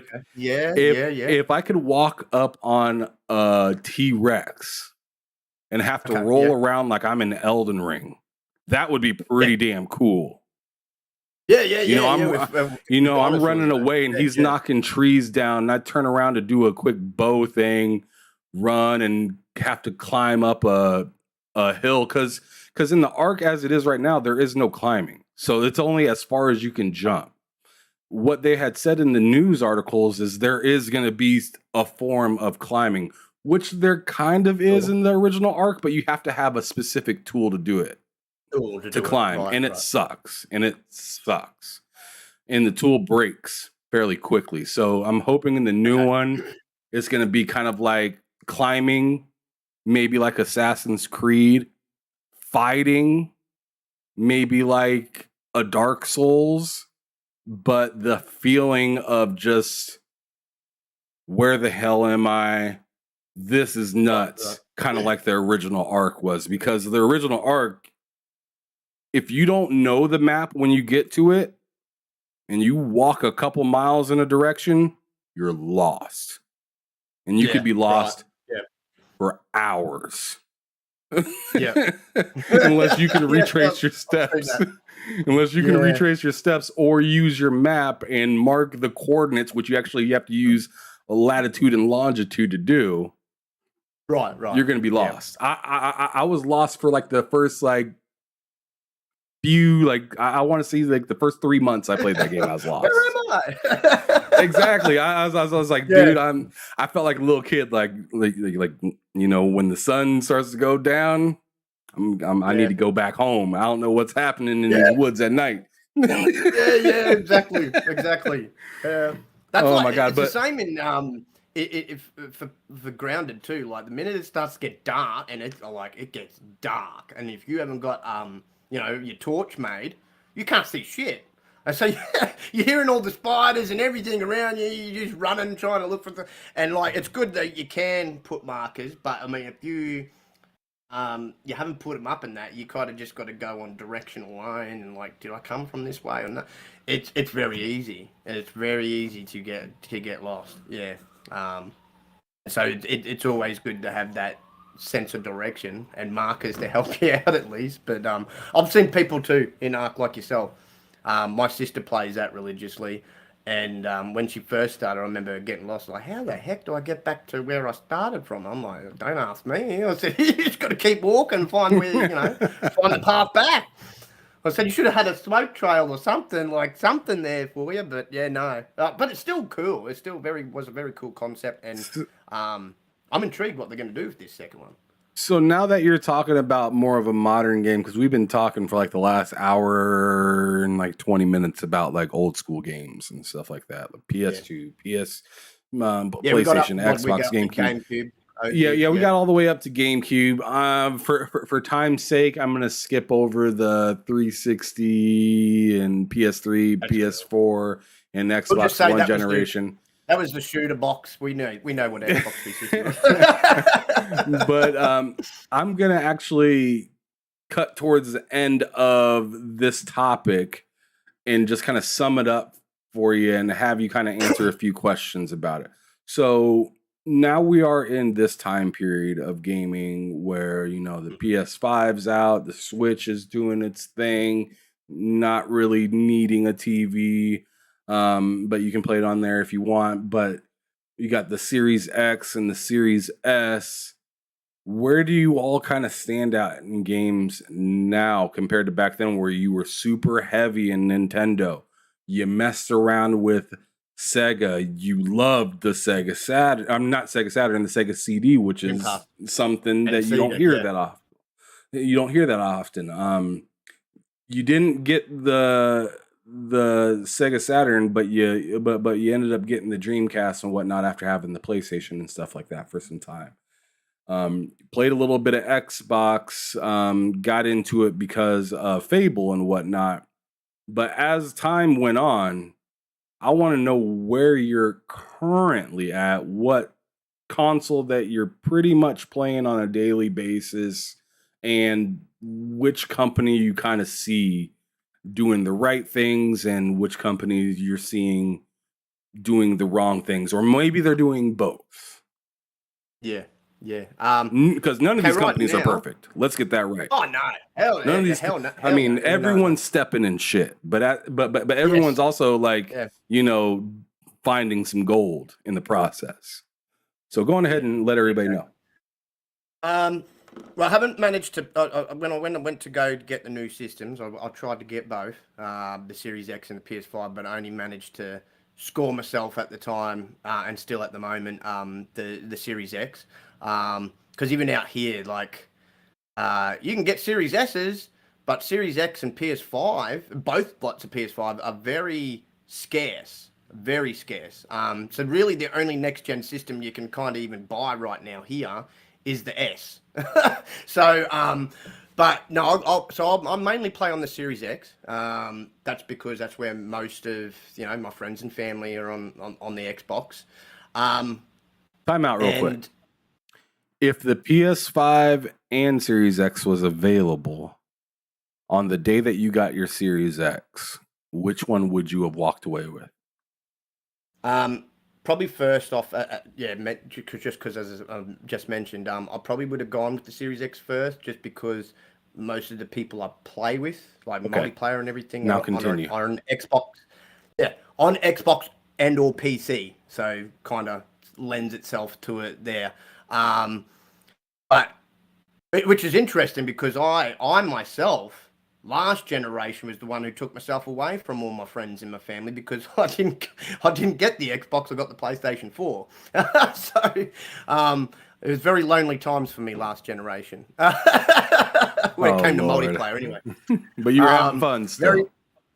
I was having fun. And I mean, I got on multiplayer on the PS4, but I was just playing with random people I didn't know, of course. But I had all my friends and family that bought the Xbox One, and they were loving the Kinect, and it just kind of didn't interest me. It didn't grab me. I was like, fair enough. No, they haven't. Didn't really have anything that I was interested in at the time. Don't get me wrong, missed playing multiplayer with people, but at the time, PlayStation last generation was just bringing out games that took my interest. But yeah, this just generation so far with the Series X, still on the prowl for a PlayStation 5, of course. With both companies, like you said, neither are perfect. I think both companies have a lot of work to do. Especially in the sense that, Microsoft definitely has a lot of work to do because they fell so far behind, as we know from last generation, because Facts. They did a big boo-boo with Donny Matz, and it was almost dead. Let's face facts. Satya was ready to close the doors.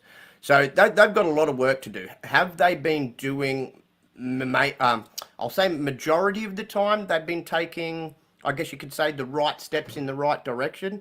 There has been obviously a few missteps along this way as well. Absolutely. With them, but I think they've got the right team in charge there now to head in the right direction for the future. Because that's the one thing I want to see from Xbox is for them just to compete on the level again like they did in the 360 days. Because I believe, like anything, competition is good for everybody, not just us consumers, but for these companies. One of them's looking over there, oh damn, they're doing real good, makes them light a fire under their ass. Oh, we got to do better. Now from the PlayStation side of things, I think they lost focus of what they once were. And I've said this many times. I want to see more variety from them, like we saw in the PS1 and PS2 era. I think right now and don't get me wrong, fantastic games. They sell, we know they sell, but they've kind of cornered themselves in the whole third-person, over-the-shoulder, blockbuster style, movie style game. even turning God of War, and I love God of War, but they turned that from a hack and slash into this very similar style. And they've kind of pigeonholed themselves into that because they saw it take off last generation, and that's kind of where most of their game. I mean, yes, we got a Gran Turismo from them, we got Ratchet and Clank, but Ratchet and Clank is pretty much like that third person over the shoulder, though. It still is, exactly. And so, again, you'll say that's their platform, we've got the racer, but I talk to many people, and no one can sit there and tell me that they've got that variety anymore, because they don't. And that's what I miss about Sony, is they had so much variety. And I think that's probably one area that they're lacking now, because I've had many a discussion with people, and I said, look, their games always sell. The dev teams have got the track record behind them. They make fantastic games from, as I said, these two, God of War 2018 and the new one, the Last of Us games, the Horizon game. It doesn't matter if any of these games are for people, they sell. And they're very highly rated, reviewed, not just by critics, by obviously fans as well. So they've built that up, but I think they because they put so much focus into it, they've lacked the focus in other areas. So I'd just like to see them, as I said, offer more variety. But again, both companies can both do better in a lot of areas. I've been saying for the longest time, the one thing Microsoft, right, put it simply for them, they've got the console, they've got everything in place to really be a powerhouse again and take off.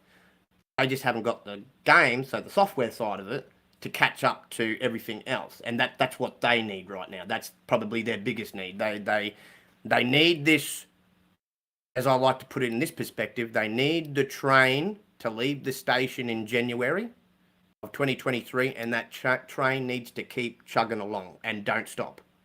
It just needs to keep going, and the games need to come, because as I said, they've got the hardware all ready to go. It's just their software side was behind, for a lack of a better word, and for whatever reasons, multitude of reasons.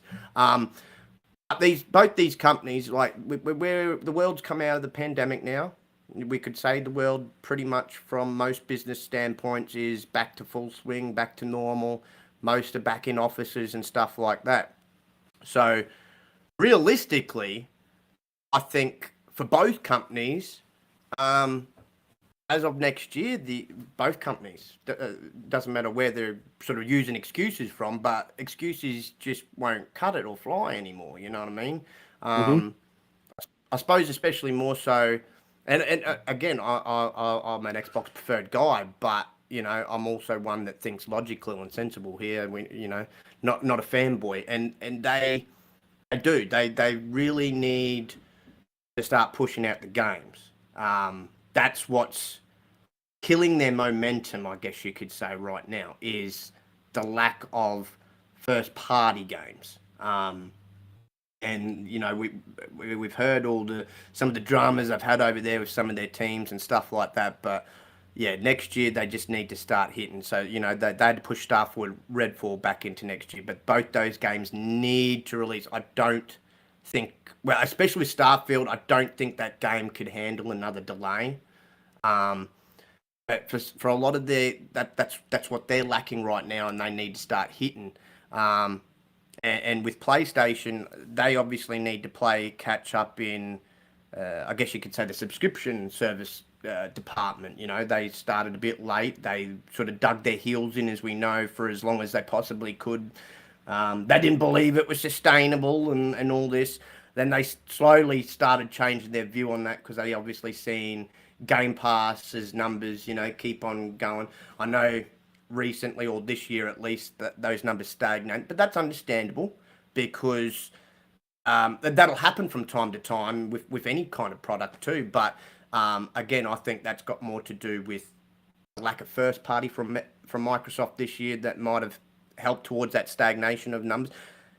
Again, if their first party starts hitting next year, those numbers will start climbing again, and so it won't be so stagnating. The numbers will keep rolling over again. But again, it's one of those things like, obviously like your Netflix and Disney Plus, they're going to have a surge for a while. So the numbers are going to look good, new subscribers coming, but then it's going to hit like, how do you put it, like that metaphorical wall, invisible wall for a bit. And the numbers are either going to stay the same or you might have a bit of a drop off, but then you'll get out of that period again and you'll keep climbing again. So again, I would just like to see these two, trade blows, I guess you could say, because it was great time, like the 360 days, where they just went punch for punch. They were neck and neck, and it was fantastic for us gaming. And we were the ones who benefited from that. And so that's what I'd like to see sort of return. What I think is missing? What's that? So this might sound wild because PlayStation has been doing better than Xbox at this, and that's like easily seeable. But at the same time, it's very much like you just got done saying. Like the variety of games are just kind of repetitive, I guess, for the lack of a better term. So like what I mean by that is if you think about, like you were saying, like the old school PlayStation and the PlayStation 2 and even the PlayStation 3 era, they had a variety of games that made it stand alone to where I could say, yo, PlayStation literally doesn't need third party. But now I look at PlayStation, especially after seeing this Activision Blizzard deal going right now, it's like, dude, like PlayStation needs third party so bad. Like not just kinda, but so bad. Let's take a look at a few of the studios that they had in the past that kept them like that kept them with variety that was fun and different and not just third person over the shoulder, games for PlayStation. 989 Studios was a big time back in the day with Game Breaker, Game Day, MLB. They had a whole sports section dedicated for just PlayStation, made by SIE. Okay, 989 Studios was that sports division for PlayStation back in the day, but they gave it up pretty much for EA just to do now. Right? Yep. They had big studios back in the day, which was with MotorStorm. Dude, MotorStorm was a crazy game. That was the game that introduced you to the 6-axis controller on your PS3. You move that controller around while holding the gas. You are driving with the controller. People think it looks kind of cool seeing it on Gran Turismo 7. You could do that way back on the PS3 with the 6-axis. It wasn't that great. That controller was way too small to be a steering wheel, but but you could do it there, and that was kind of cool. Evolution Studios, that's closed down. That had Drive Club, and it had MotorStorm in there as well. Incognito Studios, and 989 had Twisted Metal. They had Siphon Filter. They had Busted Groove, which was popular. Bro, Studio Liverpool, Wipeout, Lemmings, Wipeout. Oh my Formula One Series, Team Soho, NBA Shootout. This is Football Series, The Getaway, Zipper Interactive, MAG, Unit 13, SOCOM. Yes, that's what I'm saying. Like I don't want to hear people tell me that PlayStation needs third party. Yes, they do now because that's the position they put themselves in. Yeah. Exactly, like you were saying. They put themselves in a corner, and now they're mad that somebody else is purchasing something that's taking something away from them because they put themselves over there. And now, like Microsoft, it's flipped. Microsoft's taking that same approach. That was the PS1, PS2, where they're wanting to bring something out for everybody to cater to every type of gamer, which I think you need to do in this world, especially more so now because you have so many gamers. I'm really very close with one of them. You probably know the same person, Cerebral Paul, for example. Born with disabilities, right? Can't play games the natural, normal way. And Microsoft's more catering to that. And that's another area I think Sony needs to sort of cater to as well. That they once sort of did when it came to like peripherals and stuff like that. But they have this tunnel vision, I guess you could call it right now, because they found obviously something that, again, it works for them. The games sell and that. But what I'm worried about is gamers getting bored of the same old with no variety.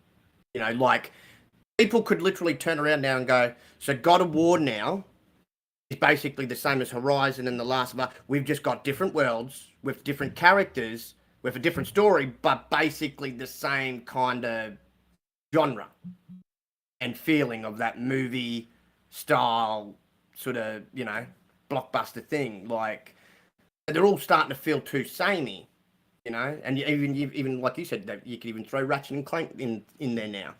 Whereas Ratchet and Clank used to feel different, so did God of War. God of War used to be just a pure hack and slash.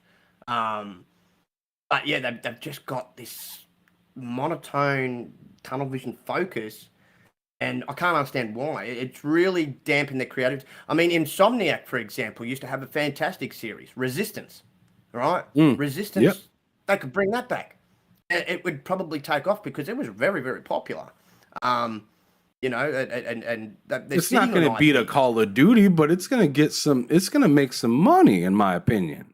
It's going to make some money, and who? I mean, SOCOM is the closest thing you could do for PlayStation to compete with a Call of Duty or something like that. SOCOM would be that game that would just be like, oh shit, like some people that I didn't think liked PlayStation are buying PlayStations right now. Like, you know what I'm saying? Another thing I couldn't understand, and because he was one of them, I could not understand them giving up Crash Bandicoot. That was your Mario. That was your Sonic. That was your mascot. Like, you got rid of that platformer. You sold it off. Like, why? When that was one of the games initially that drew people to play. Let's play Crash Bandicoot. Like, especially the young'uns at the time, back in the day. I remember everybody was playing Crash Bandicoot. That was their game, and they gave it up. Yeah, I feel like maybe Sony is just... They still make phenomenal games that I want to play day one. Let me get that straight. They still do that. Oh, yeah. That's not the problem. The problem is just, like, the variety and the type of game. Because, like, I feel like just recently, God of War just came out. I platinumed God of War already. It was a fantastic game, but the reason I'm not big into platinuming games or whatnot. But the reason I did it for this God of War was strictly because it's just like, dude, I haven't turned on my PlayStation for like 2 months. Okay. Yeah. I'm finally playing on my PlayStation. This is a good game. The way the story kind of goes together, fantastic. The side missions, fantastic. The way that you get the trophies is attainable and very accessible. Right. So I feel anybody, because I'm not sitting here on a pedestal saying I platinum God of War, I am the king. No. Yo mama could platinum God of War, to be real. I mean, for real, because it's not that hard of a game to platinum. All you got to do is just beat everything. Just beat the hell out of everything. Yeah. Just turn it on the easiest difficulty, and you could do that if you suck at the game. I played the whole story on Give Me No Mercy and then turned it to Give Me Balance afterwards, because I was like, all right, I'm not going to struggle through these stupid-ass side bosses. I'm just going to have a good time and enjoy the game. And the game ended up being way more enjoyable when I wasn't dying 2 or 3 or 4 times. it was way better. But the whole reason I went through and got all the trophies and everything, because it's like it is now. Since I beat the game, I haven't turned back on my PlayStation. Right. And it's not that there isn't other games. Like I could have got Sonic Adventure on there, but I got it on my Xbox. Xbox is my go-to main console, whereas PlayStation is kind of like the side console. A lot of people have it the other way around. PlayStation is their main console. Xbox Series S or Series X is their side console. But for me, the reason that PlayStation isn't my main console is because the thing that Game Pass does, which Nelson Gaming, I'm actually going to get back to you what you said in the chat here just a moment ago. Game Pass has got me on this wild kick of freshness and variety, and just something that I don't ever play that I'm actually trying out for once. I'm not going to say PlayStation doesn't completely have that, because they do have some of that, but they don't really have it so much for the new side. They just have it for the old stuff. Yeah. So it's a lot of stuff that I've either seen already or played already. Yeah. So it's like not that attractive compared to Game Pass saying, here's Vampire Survivors. And I was like, dude, I've never heard of that game, never seen it. I play it for 10 minutes, addicted. Right. You know what I mean? Grounded for you. It comes out in the game preview. It's like, what is going on here? And then all of a sudden, hundreds of hours later, you got a whole fucking city built. Yeah, pretty much. That's what I'm saying. A game that you just described, that you're not really huge into those genres, but you ended up playing it just because it was available. Nelson Gaming earlier said, yo, PlayStation Now was available before Game Pass. You're right. You're right. You're absolutely right. And that is a problem, in my opinion.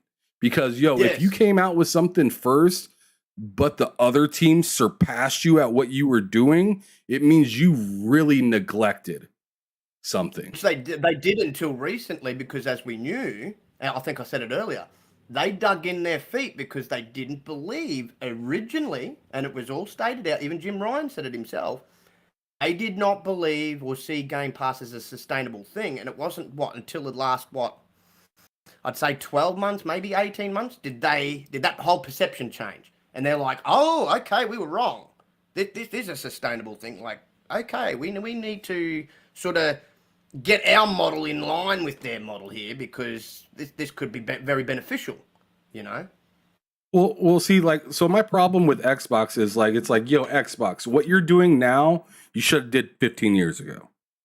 Oh, yeah. You should have did 15 years ago, Xbox. You should have did that 15 years ago. Where I'm at with PlayStation and why I'm more disappointed with PlayStation than I am with Xbox is because it's like, dude, you had the lead and you were in first place comfortably. You got me to purchase a PS5, which I skipped the PS4 generation. I skipped that because I was just Xbox, right? I skipped it. I went out and bought a PS. The thing that got me so discouraged about PlayStation was, it's just like, dude, you have these things like PlayStation Now. You had these things like rewards programs back in the day. You've had all these things and you just let them die. Or you let them look really minuscule. Yes. To where I'm like, Xbox, you should have been doing this 15 years ago. I'm like, PlayStation, you were just doing fine. Exactly. And then you decided, we're going to go this route and only this route. And then me and many other fans said, we don't like that route. And now they're changing. And it's just like, dude, like, you had so many previous systems that did exactly what we wanted. The PlayStation 1 going into the PlayStation 2, you could use your memory card from the PlayStation 1 into your PlayStation 2. You could play the old games from your PlayStation 1 into your PlayStation 2. PS3 comes out and it just seems like the best system of all time, although the price is out of control. The price is out of control, sure.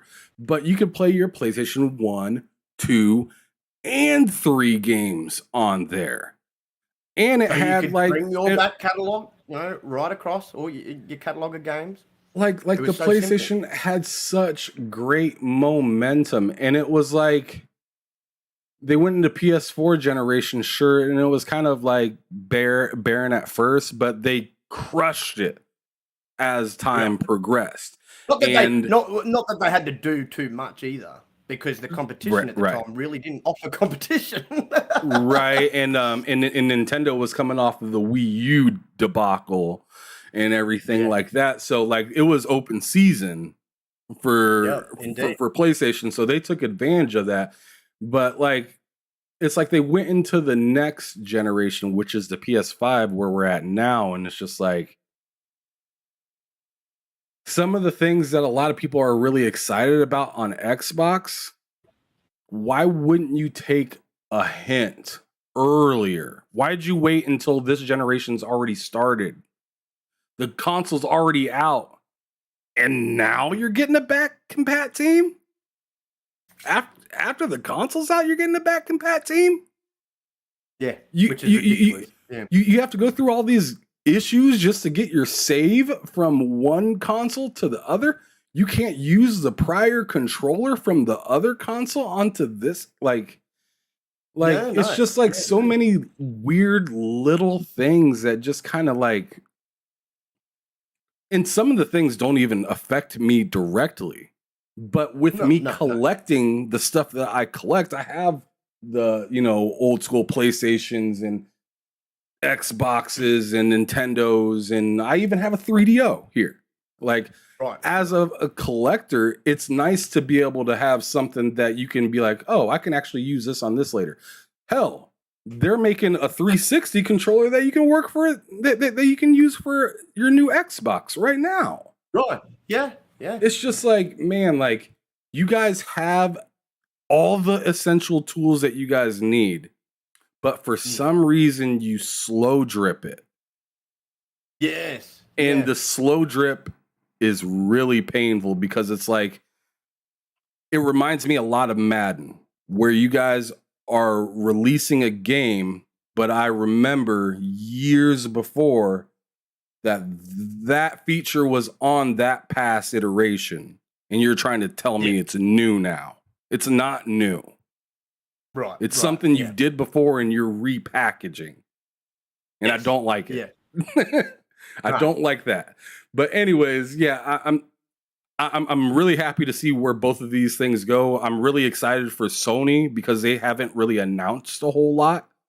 So I feel they like to play with their cards close to their chest. And I feel that Xbox is starting to do that, especially with this whole Activision Blizzard thing kind of going the way it is, that they're kind of playing their cards a little closer to their chest, which is a little nice to see because usually they're too loud and proud and tell you way too much. They tell you way too much and you don't see it for half a decade. So I'm really excited to see where all these things go. But yeah, like there is plenty of frustration to be shared between all three. And like my gripe, which is probably many other people's gripes, is with Nintendo, I'm not a portable gamer. I enjoy playing games portable, but I'm not a portable gamer. So when you hand me a Switch, that thing has about 45 minutes before I put it down. Yeah. Right. Because I'm going to be tired of holding it. I'm going to be tired of looking at this little square ass screen. And I do not want to dock it in 720p. I'm sorry. I'm good. This is not 2006. No, good. Exactly. So yeah, man, like I want to see a home console be made. That's my only gripe for Nintendo is I'm not paying again because I paid before. I'm not paying again for another $60 game from Nintendo when I'm getting graphics and shit like that. Like I'm good. No, exactly. I mean, I'm not going to pay I'm not going to pay $10 less than God of War for a Nintendo game. I'm sorry. I know and you're probably going to agree with me that I thought it was pointless them just bringing out that update. Well, it was just with the OLED screen because I thought that was your opportunity to upgrade your parts inside the damn thing to sort of start at least competing graphically on a level with these other two next gen consoles. And they just missed the opportunity. Oh no, we're just going to slap a OLED screen. And even then, I'm like, you couldn't even give it a 1080p OLED screen. It's still a 720 OLED screen. Like, I just thought the whole thing was pointless, waste of time. I was like, could have done so much more with this, and they just, here's an OLED screen for you. Yeah, it didn't excite me too much when they just said OLED. No, but I don't know if they could have done this, but like, I thought, geez, if it was just going to be something so minute, it's basically the exact same Switch, just with the new screen. They could have just, I don't know, did one of those. You could have attached the OLED screen onto the original screen, you know, like an attachment type thing, and saved themselves so much more money. You know what I mean? Like, that's how pointless I thought it was. No, it probably wouldn't work. I see what you're saying, though. You're saying this is like attachment, like worthy. This isn't like reason to buy a whole brand new console kind of thing. No, and I agree with you because I have two Switches and I was looking at the OLED and I was like, it looks pretty, but if it's running the same, the fuck do I care? It's no different. No, it's not going to make a lick of difference, you know. And now there's finally talk that which I was like, why now? All of a sudden you had the opportunity, but now they're talking about obviously updated specs for a newer Switch. But I'm with you. That's fine because they've always had and they've always catered to the mobile game, obviously with the Game Boys and that. But I want to see them put out another actual home console. I don't think we're ever going to see it, but it's something I think we will for them to do. I think they will. They will. Yeah. I'm fine if they keep the 720p screen on their Switch. I'm fine with that. 108 Dragon said something in the chat just a moment ago. He said 1080p portable is a battery killer, which I could see that. I'm fine with the screen saying like 720 or even like raising it up to like 900p would be really nice, right? Yeah. But I just want to be able to dock it and be like, man, the power transferred. And now I'm getting a minimum of 1080p. A minimum of that. I'd like it to be 1440. But I'd like a minimum of okay, yeah. So Nelson says the Steam Deck is 800p. So in that last 90 minutes. Go to that. Okay. Go to make it 800p because I think the Steam Deck looks phenomenal. Yeah, and that lasts an hour and a half, so that's sure. And I think that's fine. But what I'm looking for as a person that likes to play on their TV is when I can dock this thing, I want it to go to 1080, 4K, 1440, something like that, and I want it to be 60 FPS when I dock it. Have it be something where it just reads the game that is on my console and it just outputs it better or something like that. I know that's probably a lot more technological than I'm making it sound, but I think they could do it, especially with all the wild shit that we have coming out, all the streaming capabilities and this kind of, shit that we have coming out with nowadays. I totally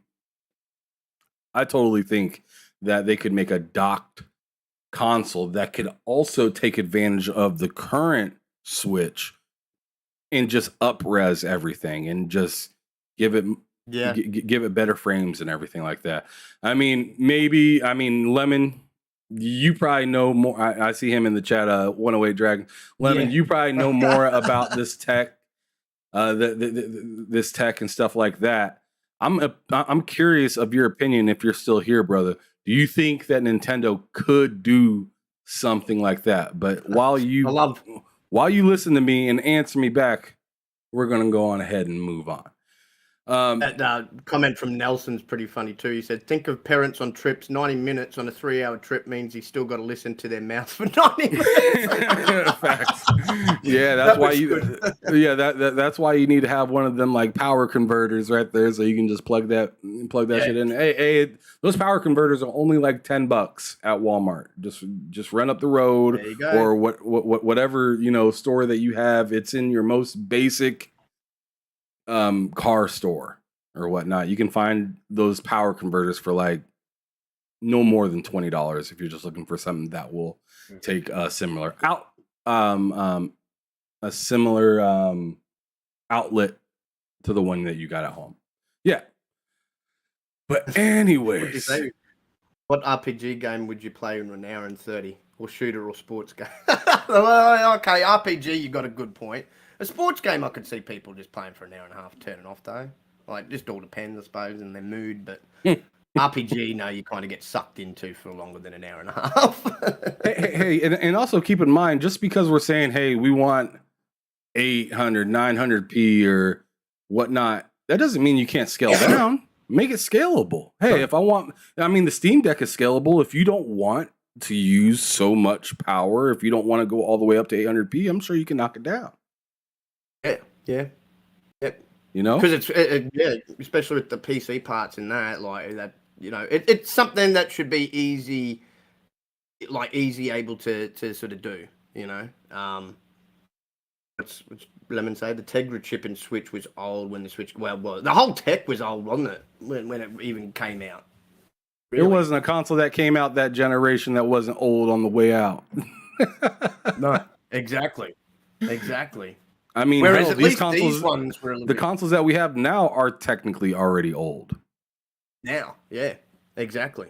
With the parts that they were in it, like they were forward thinking, but it's like anything. You go buy a computer, and the minute you walk out the store with it, there's something newer and better.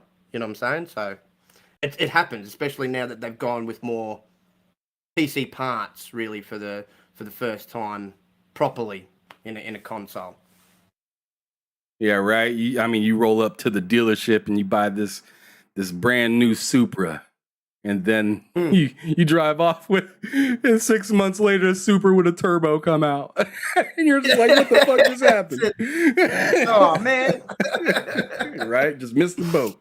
But anyways, let's keep it moving. We got just a little bit left. I'm gonna say about 15 minutes. I just want to ask you some general questions, I guess, that kind of has to do with gaming and whatnot. So, the first one being, I want to know what your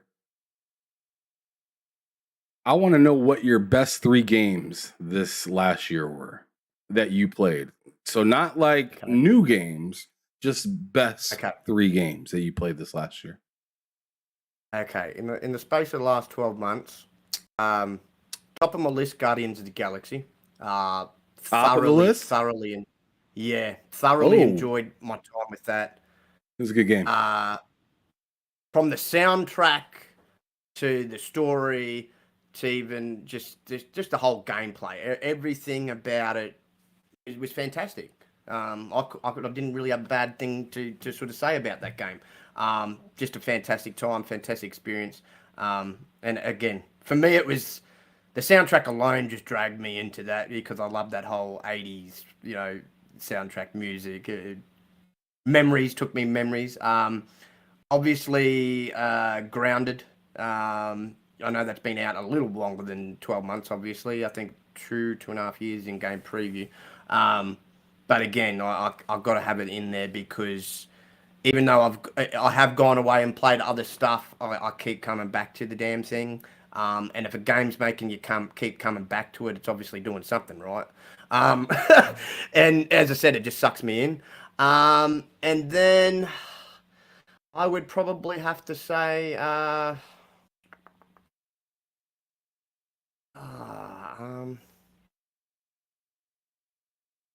because I got it in the last 12 months. I think it's been out longer than that. But Jedi Fallen Order. Wow. Jedi Fallen. Yeah. So you really just got into that game this year?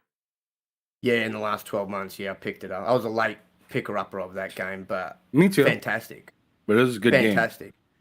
Mind you, I was also late to the party with I've just recently started playing Battlefront 2, and I know that's been out for freaking years, but Oh my goodness. yeah, I'm only just starting to get into the story of that, which I'm really intrigued about. But yeah, it was on sale, so I was like, oh, I'll grab that as well. You know, being a Star Wars fan.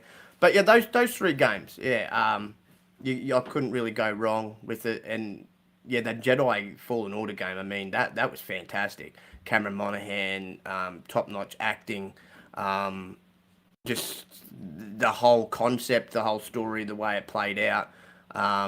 It left you wanting more, which we're going to get more. Obviously, we're getting a sequel. But yeah, I love how powerful they made you feel towards the end of that game. And Yes. then once you felt good and stout, like you felt like fucking like Arnold just on his best day, right? Yeah, towards you the end did. of that You did with game, that. you beat the hell out of that woman that's been chasing you this Yeah, whole time, right? Chasing you. Yep. And then that guy comes in the room, and you feel like a pipsqueak again. Yeah, exactly. Like this small. Right. Oh, He comes I'm like, through what? wrecking the whole building. And you're just Yeah. like, Damn. I'm going to go ahead and tuck these muscles back in and tuck my chain while I'm at it. Like this dude right here is, he's lost his mind. He's about to rip me to shreds. What up, Cloaked Onyx? Thank you for coming through, brother.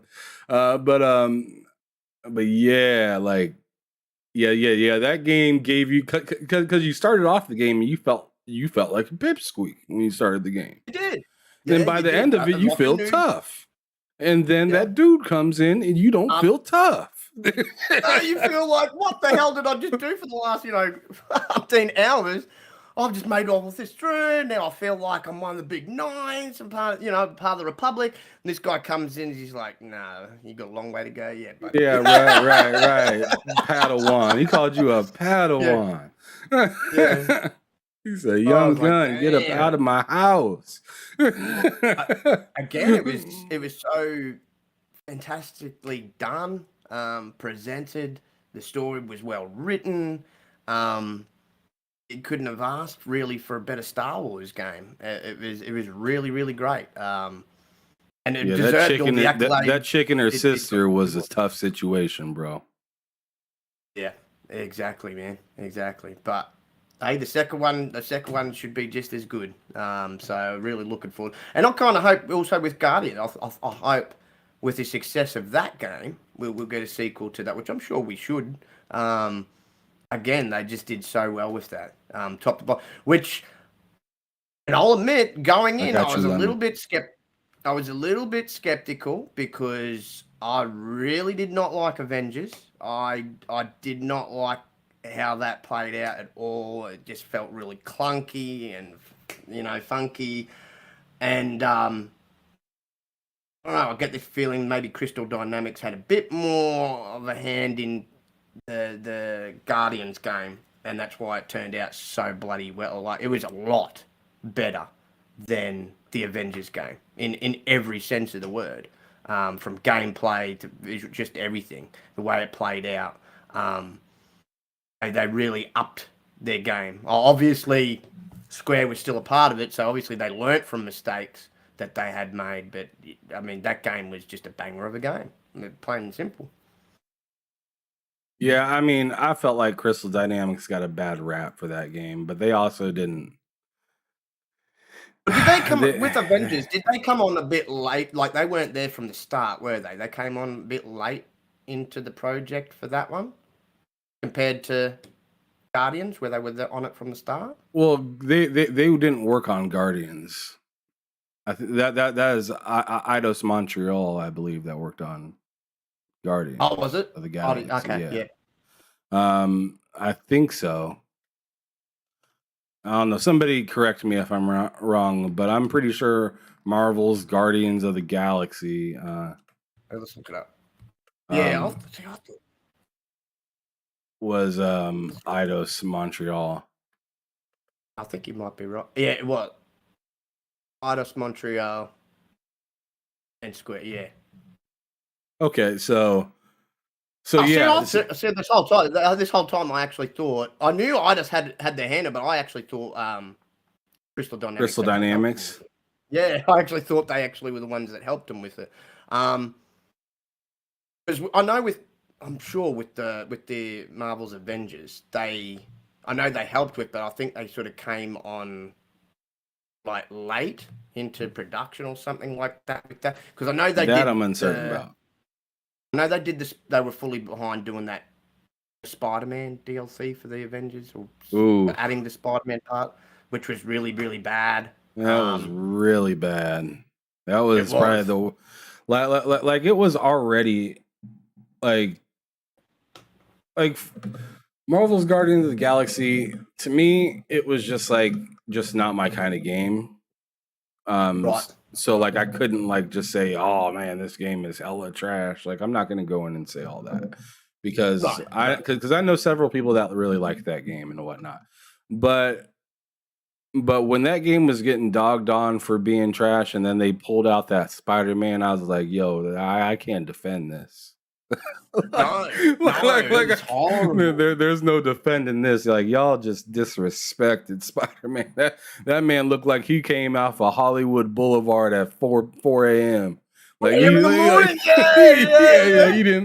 did not look good. He looked bad.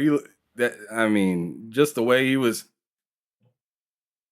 Yeah, that shit was just something I ain't never seen before, man. And I've played a lot of Spider-Man games. I've seen better animations in a Sega game than in a Genesis game than that. And I was just like, what is going on here? This is disgusting. You could definitely tell it was rushed. That's for damn sure. That was the first thing that came. I was like, this has been rushed. Even for DLC, this has been totally rushed. And I'm just like, oh my god! Like, and people were like showing out the comparisons there with, obviously the Sony Spider-Man and that. I'm like, there is no comparison. Yeah, here. there ain't nothing to compare. It's just like you don't even have to show. You don't have to show Miles Morales. I think putting Miles Morales or Peter Parker next to whatever they did to that Spider-Man is just disrespectful alone. I think that was like a Grand Theft Auto Spider-Man. You just come out of the strip club or something. Oh man, right. This Spider-Man came out of the strip club. He was drunk as a mug. Yeah, he didn't know what was going on. He wasn't even level 1 yet. He was just done. Like he barely made it to the party. But anyways, let's keep it moving. I want to know now, what is a genre of games that you just don't like or just don't really play that often? Okay. Genre that I don't play often. Probably have to say, compared to what I used to, fighters. I don't play fighters nowhere near as much as I used to, and that's probably the one genre out of all genres that I still play, as I said, but I just don't. Yeah, it's probably the least I play out of any other genre. Like I'll play races and RPGs and shooters and platformers. I mean, even platformers are starting to slowly go down to that level with fighters too. I think it's just because maybe I'm growing out of platformers. But there's still some good ones. But yeah, probably those two genres I'd say would be my least played. Okay. All right. So, but is there a genre that you would say that you don't like? Okay, yeah. I don't know where you'd put this. Okay, well, you might be able to help define where it would fit genre-wise, but, and I'm not taking anything away from this series of games, but the reason why I don't like any game that makes me sit with my controller in my lap doing absolutely nothing, not touching the button, not touching the stick. Yakuza games. I can't. If I want to sit there and I say this about all the time. If I want to sit there and watch a freaking anime or a movie, I will go and put on an anime or movie. If I want a game, I want my controller in my hand, not in my lap. Where so Persona is not your game. No. Persona is though, because it's more like Pokemon, where it's more text, and I'm still doing stuff. So far with Okay. Persona, I have not had it sit in my lap. I've had my controller in my hand. Yakuza, 3/4 of the time the controller was just there, and my hands were like this, doing nothing, just watching the screen. And I just couldn't. I can't deal with those types of games that have those. There's more cutscene, I guess you could say, than anything else, over anything, even over gameplay. I just can't. I can't do it. I can't do it. Ooh, yeah, I don't know, man. I feel like Persona does let you put your controller down a lot, especially when you hit the auto button for them just to just read it. Mm. Oh, yeah, I suppose in that sense, but I ended up putting it down for like sometimes like 15 minutes. yeah. I haven't managed to do that yet. Oh, you will if you continue that game. I will admit though, I think with that, because it has got a lot of text base, which I like that about It is Pokemon. RPG game though, so like you do have to like pay attention to what they're saying for the most part, or else. I mean, so I do see what you're saying about the controller down part, because there's a difference between controller down and the story carrying itself, and then there's a difference between controller down and you're conducting the story. Because it's like I have to put my controller down to read what they're saying, yes, but after they say what they're saying, my next decision might be vital enough to shift this whole game differently compared to watching a cutscene in, I don't know, like Horizon Forbidden West, and knowing that every single other person that I know is watching the exact same scene, and it's not changing. No, exactly. And that's where I find the difference between Persona and the Yakuza games. So yeah, that's why I've been enjoying the heck out of Persona. And I did my research on that. I talked to the good brother Pong Sol, because he is a massive Atlas West fan. Before I even purchased it, because I said, enough, if it's as long a game as what you say, I don't want to just have it in game. I want to own the game. I want it to be mine.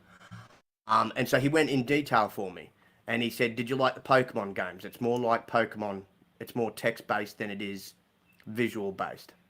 And I said, yeah, I enjoyed Pokemon. I enjoyed that because you were still at least pressing buttons and stuff, to move the text along even just to do that, right? Press A, right, or whatever. Next lot of text had come up, got to sit there, right, press something else. I didn't have that same feeling with Yakuza. I literally was not pressing nothing for a lot of the time. And so that's what kind of tired me with. I mean, I still played through them, but put it this way, for the Yakuza game, or the games like the Yakuza games where it's more cutscene than anything else, I felt it was more a chore than anything else. Like, it was painstaking, just a chore for me. Like going to do the dishes. It was not that the dishes are painstaking, but like a chore like that. Like it just felt like a chore. Oh man, enjoyable. I can't wait to have you on my other show with Loke, so you can tell him all that to his face, because he loves that game. We better stop right now before somebody comes in here and gets mad about your Yakuza slander. Let's go ahead and move it to me asking you what your favorite studio is and what game best represents it.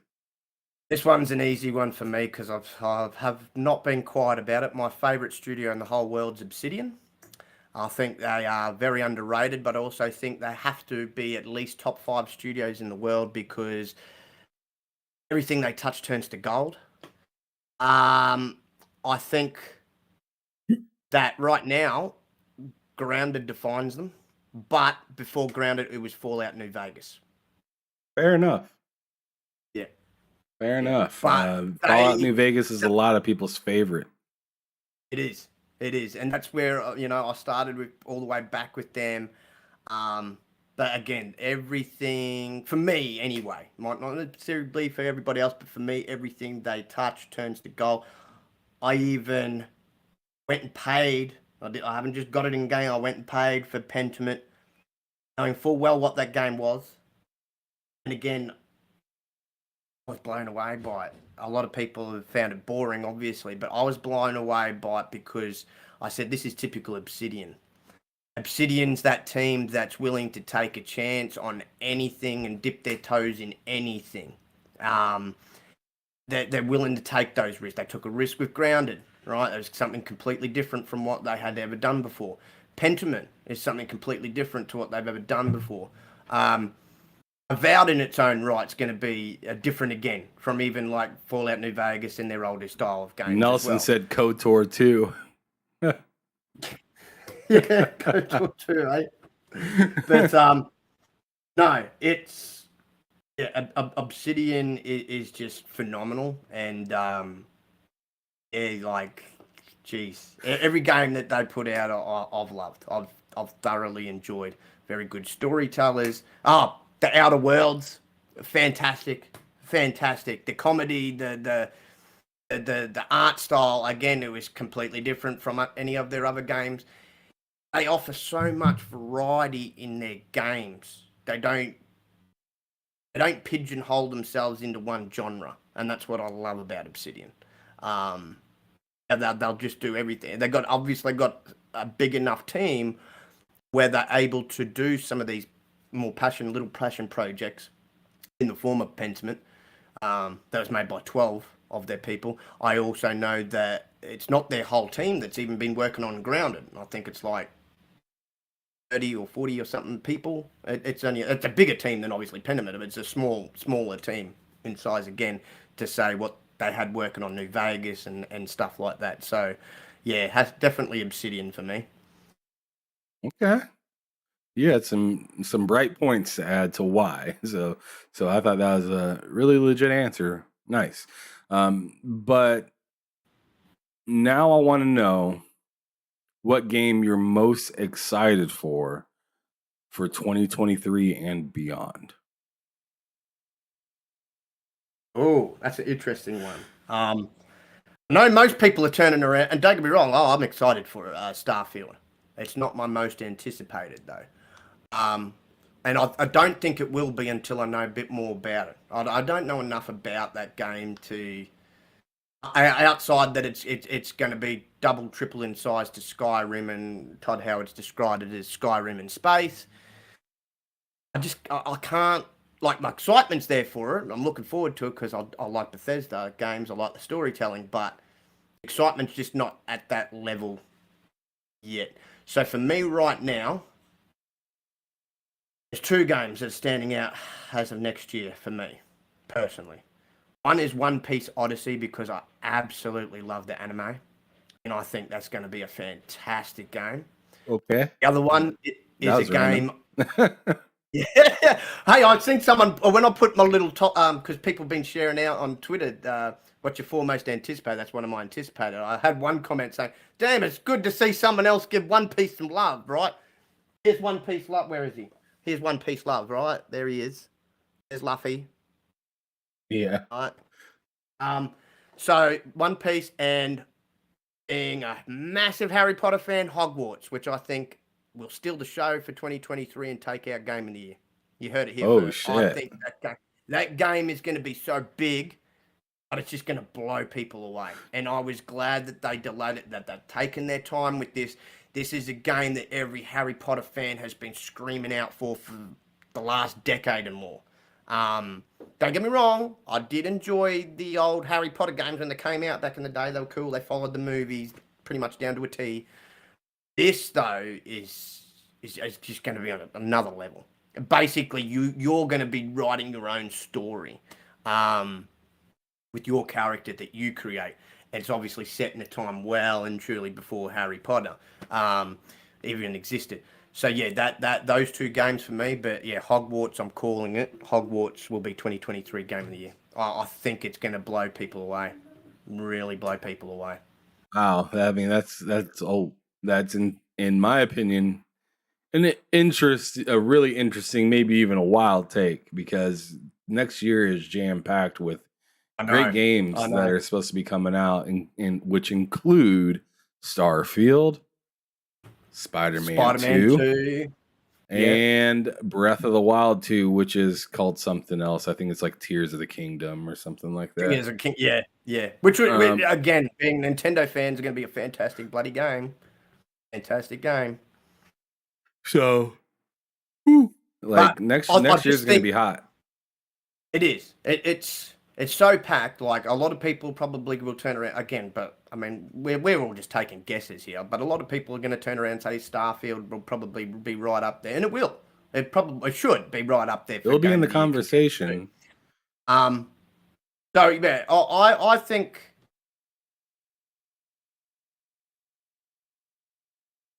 I think I lost him.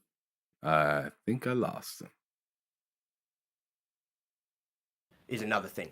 But why I went ahead and say why I think it should win is something fresh compared to all these other games that are coming out. Right, we're getting a new Forza next year, but Forza ain't new. We're getting Redfall, but that concept of how they're going about that kind of isn't new. It's a bit, by the sound of it, not obviously identical, but a bit Dead by Daylight-ish. It's going to be that type of style, Evil Dead kind of, the way it's going to play out with the whole 4-player co-op thing and everything like that. You've got possibly, either Avowed or Hellblade 2. One of those, I don't think both, but one of those I think will hit next year at some point too, whichever one is actually ready. So yeah, you're not wrong. It is chock-a-block, but it's been a minute since we've had that Hogwarts world, compared to these other sort of titles that kind of been at the forefront, and I think that's going to work for it in a sense. Like people are going to be clamoring for that because they've been wanting this style of game in that wizardry world. Just going off the popularity of the franchise, the books and everything. I don't know. I just think it's just going to be on another level. It really is. I'm very intrigued to see the take-up numbers even from like the initial release, because I think the pre-order numbers are going to be crazy. All right. I see what you're saying. All right, and now we're finally at the last like 3 things, which the first 2 I'm going to kind of sandwich together and have you answer them. I want to know what frustrates you in gaming, and then also what is a dream come true within gaming. Go ahead. Okay. Frustrates me in gaming. Okay. I suppose right now, the thing that kind of frustrates me, I think it frustrates everybody right now, I suppose, is this sort of slow pace, I guess you could say, of games coming out. I guess you could say compared to yesteryears. Now I know obviously COVID played a big part in that, but like just for example, okay, we'll talk about not trying to start any wars here, but it's just fact. When you sit back and say if you're preferred Xbox, and you sit back and you watch this year as Nintendo's, some of their studios and some of PlayStation studios have had no drama whatsoever getting their games out, but Microsoft studios have. It kind of frustrates you. It really does. And this is not even from as I said, it's not even from the console war and side of things where we hear, the banter of Xbox got no go. It's not even anything to do with that. It's just simply it makes you wonder and question, well, why are, X and O over here, why are their studios getting their games out, but you guys can't? What's really going on that you're not telling us? You know what I'm saying? So that's frustrating, I guess you could say. Sure.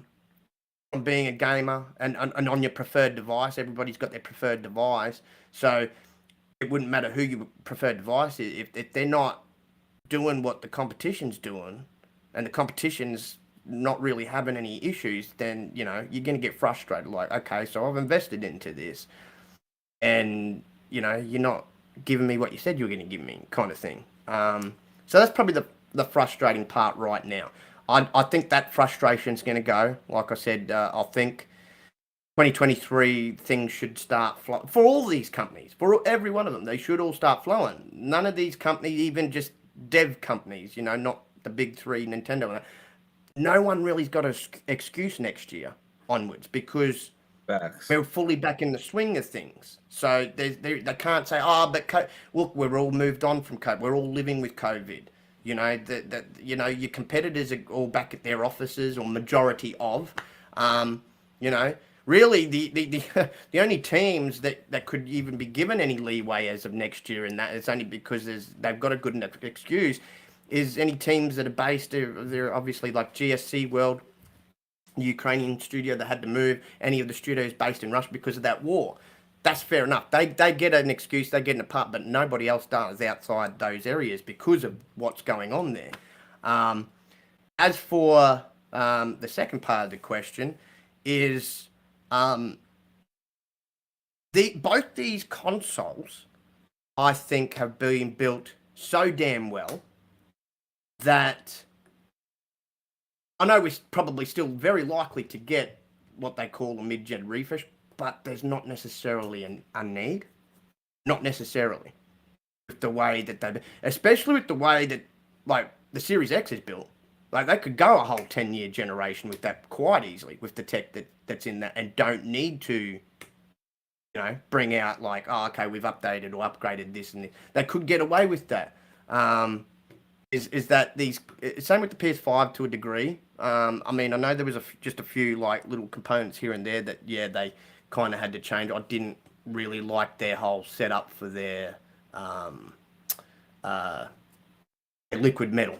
I thought was a bit flimsy with how they kind of stored that. I'm so used to seeing liquid metal in tubes, protected in tubing, like in computers and stuff.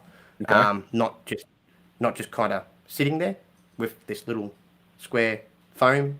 I don't know what that's supposed to protect or do, because if they got too hot and started to bubble over that foam and it got onto, like, all the chipset and everything, like, goodbye, like, dead. You need a whole new console then. So yeah, they had a few little boo-boos there, but the consoles are fantastic, apart from a few little things here and there. So that right now, and the other great thing is the accessibility options. I think is at it's at the best that it's ever been for gamers to be able to play their games, access their games, depending on their situation. So I think both of those two things are really sort of top notch compared to where they've been in years prior. Again, especially accessibility options. I haven't seen them be this great in ever. For people, as I said, for people that can't play in a natural way. All these different kind of controllers and things that have come out, and other different peripherals that are helping, gamers that, might be missing a hand or an arm or, something, So, yeah, that'd be what it would be for me. Yeah, all right, that works. But now we finally reached the end of the show, and I just want to tell you, Spooky, I really appreciate you coming through here, coming back, better yet, because we were supposed to do this here a few months ago, but for you to come on back in here and stretch stuff, tell everybody, how you came along, what games you were playing, what consoles that you were playing, that you were a Sega CD enthusiast. That's something I would have never thought I would have heard from anybody. I know people that like and love the Sega CD, like myself, but I've never knew anybody to be an enthusiast during that time period. So that's some interesting information right here. I want to also shout out everybody that's stuck around in the chat. Those of you that came in a little late, I want to throw out my appreciation to y'all as well. Nelson Gaming said one last thing. He said I would be nervous about the solder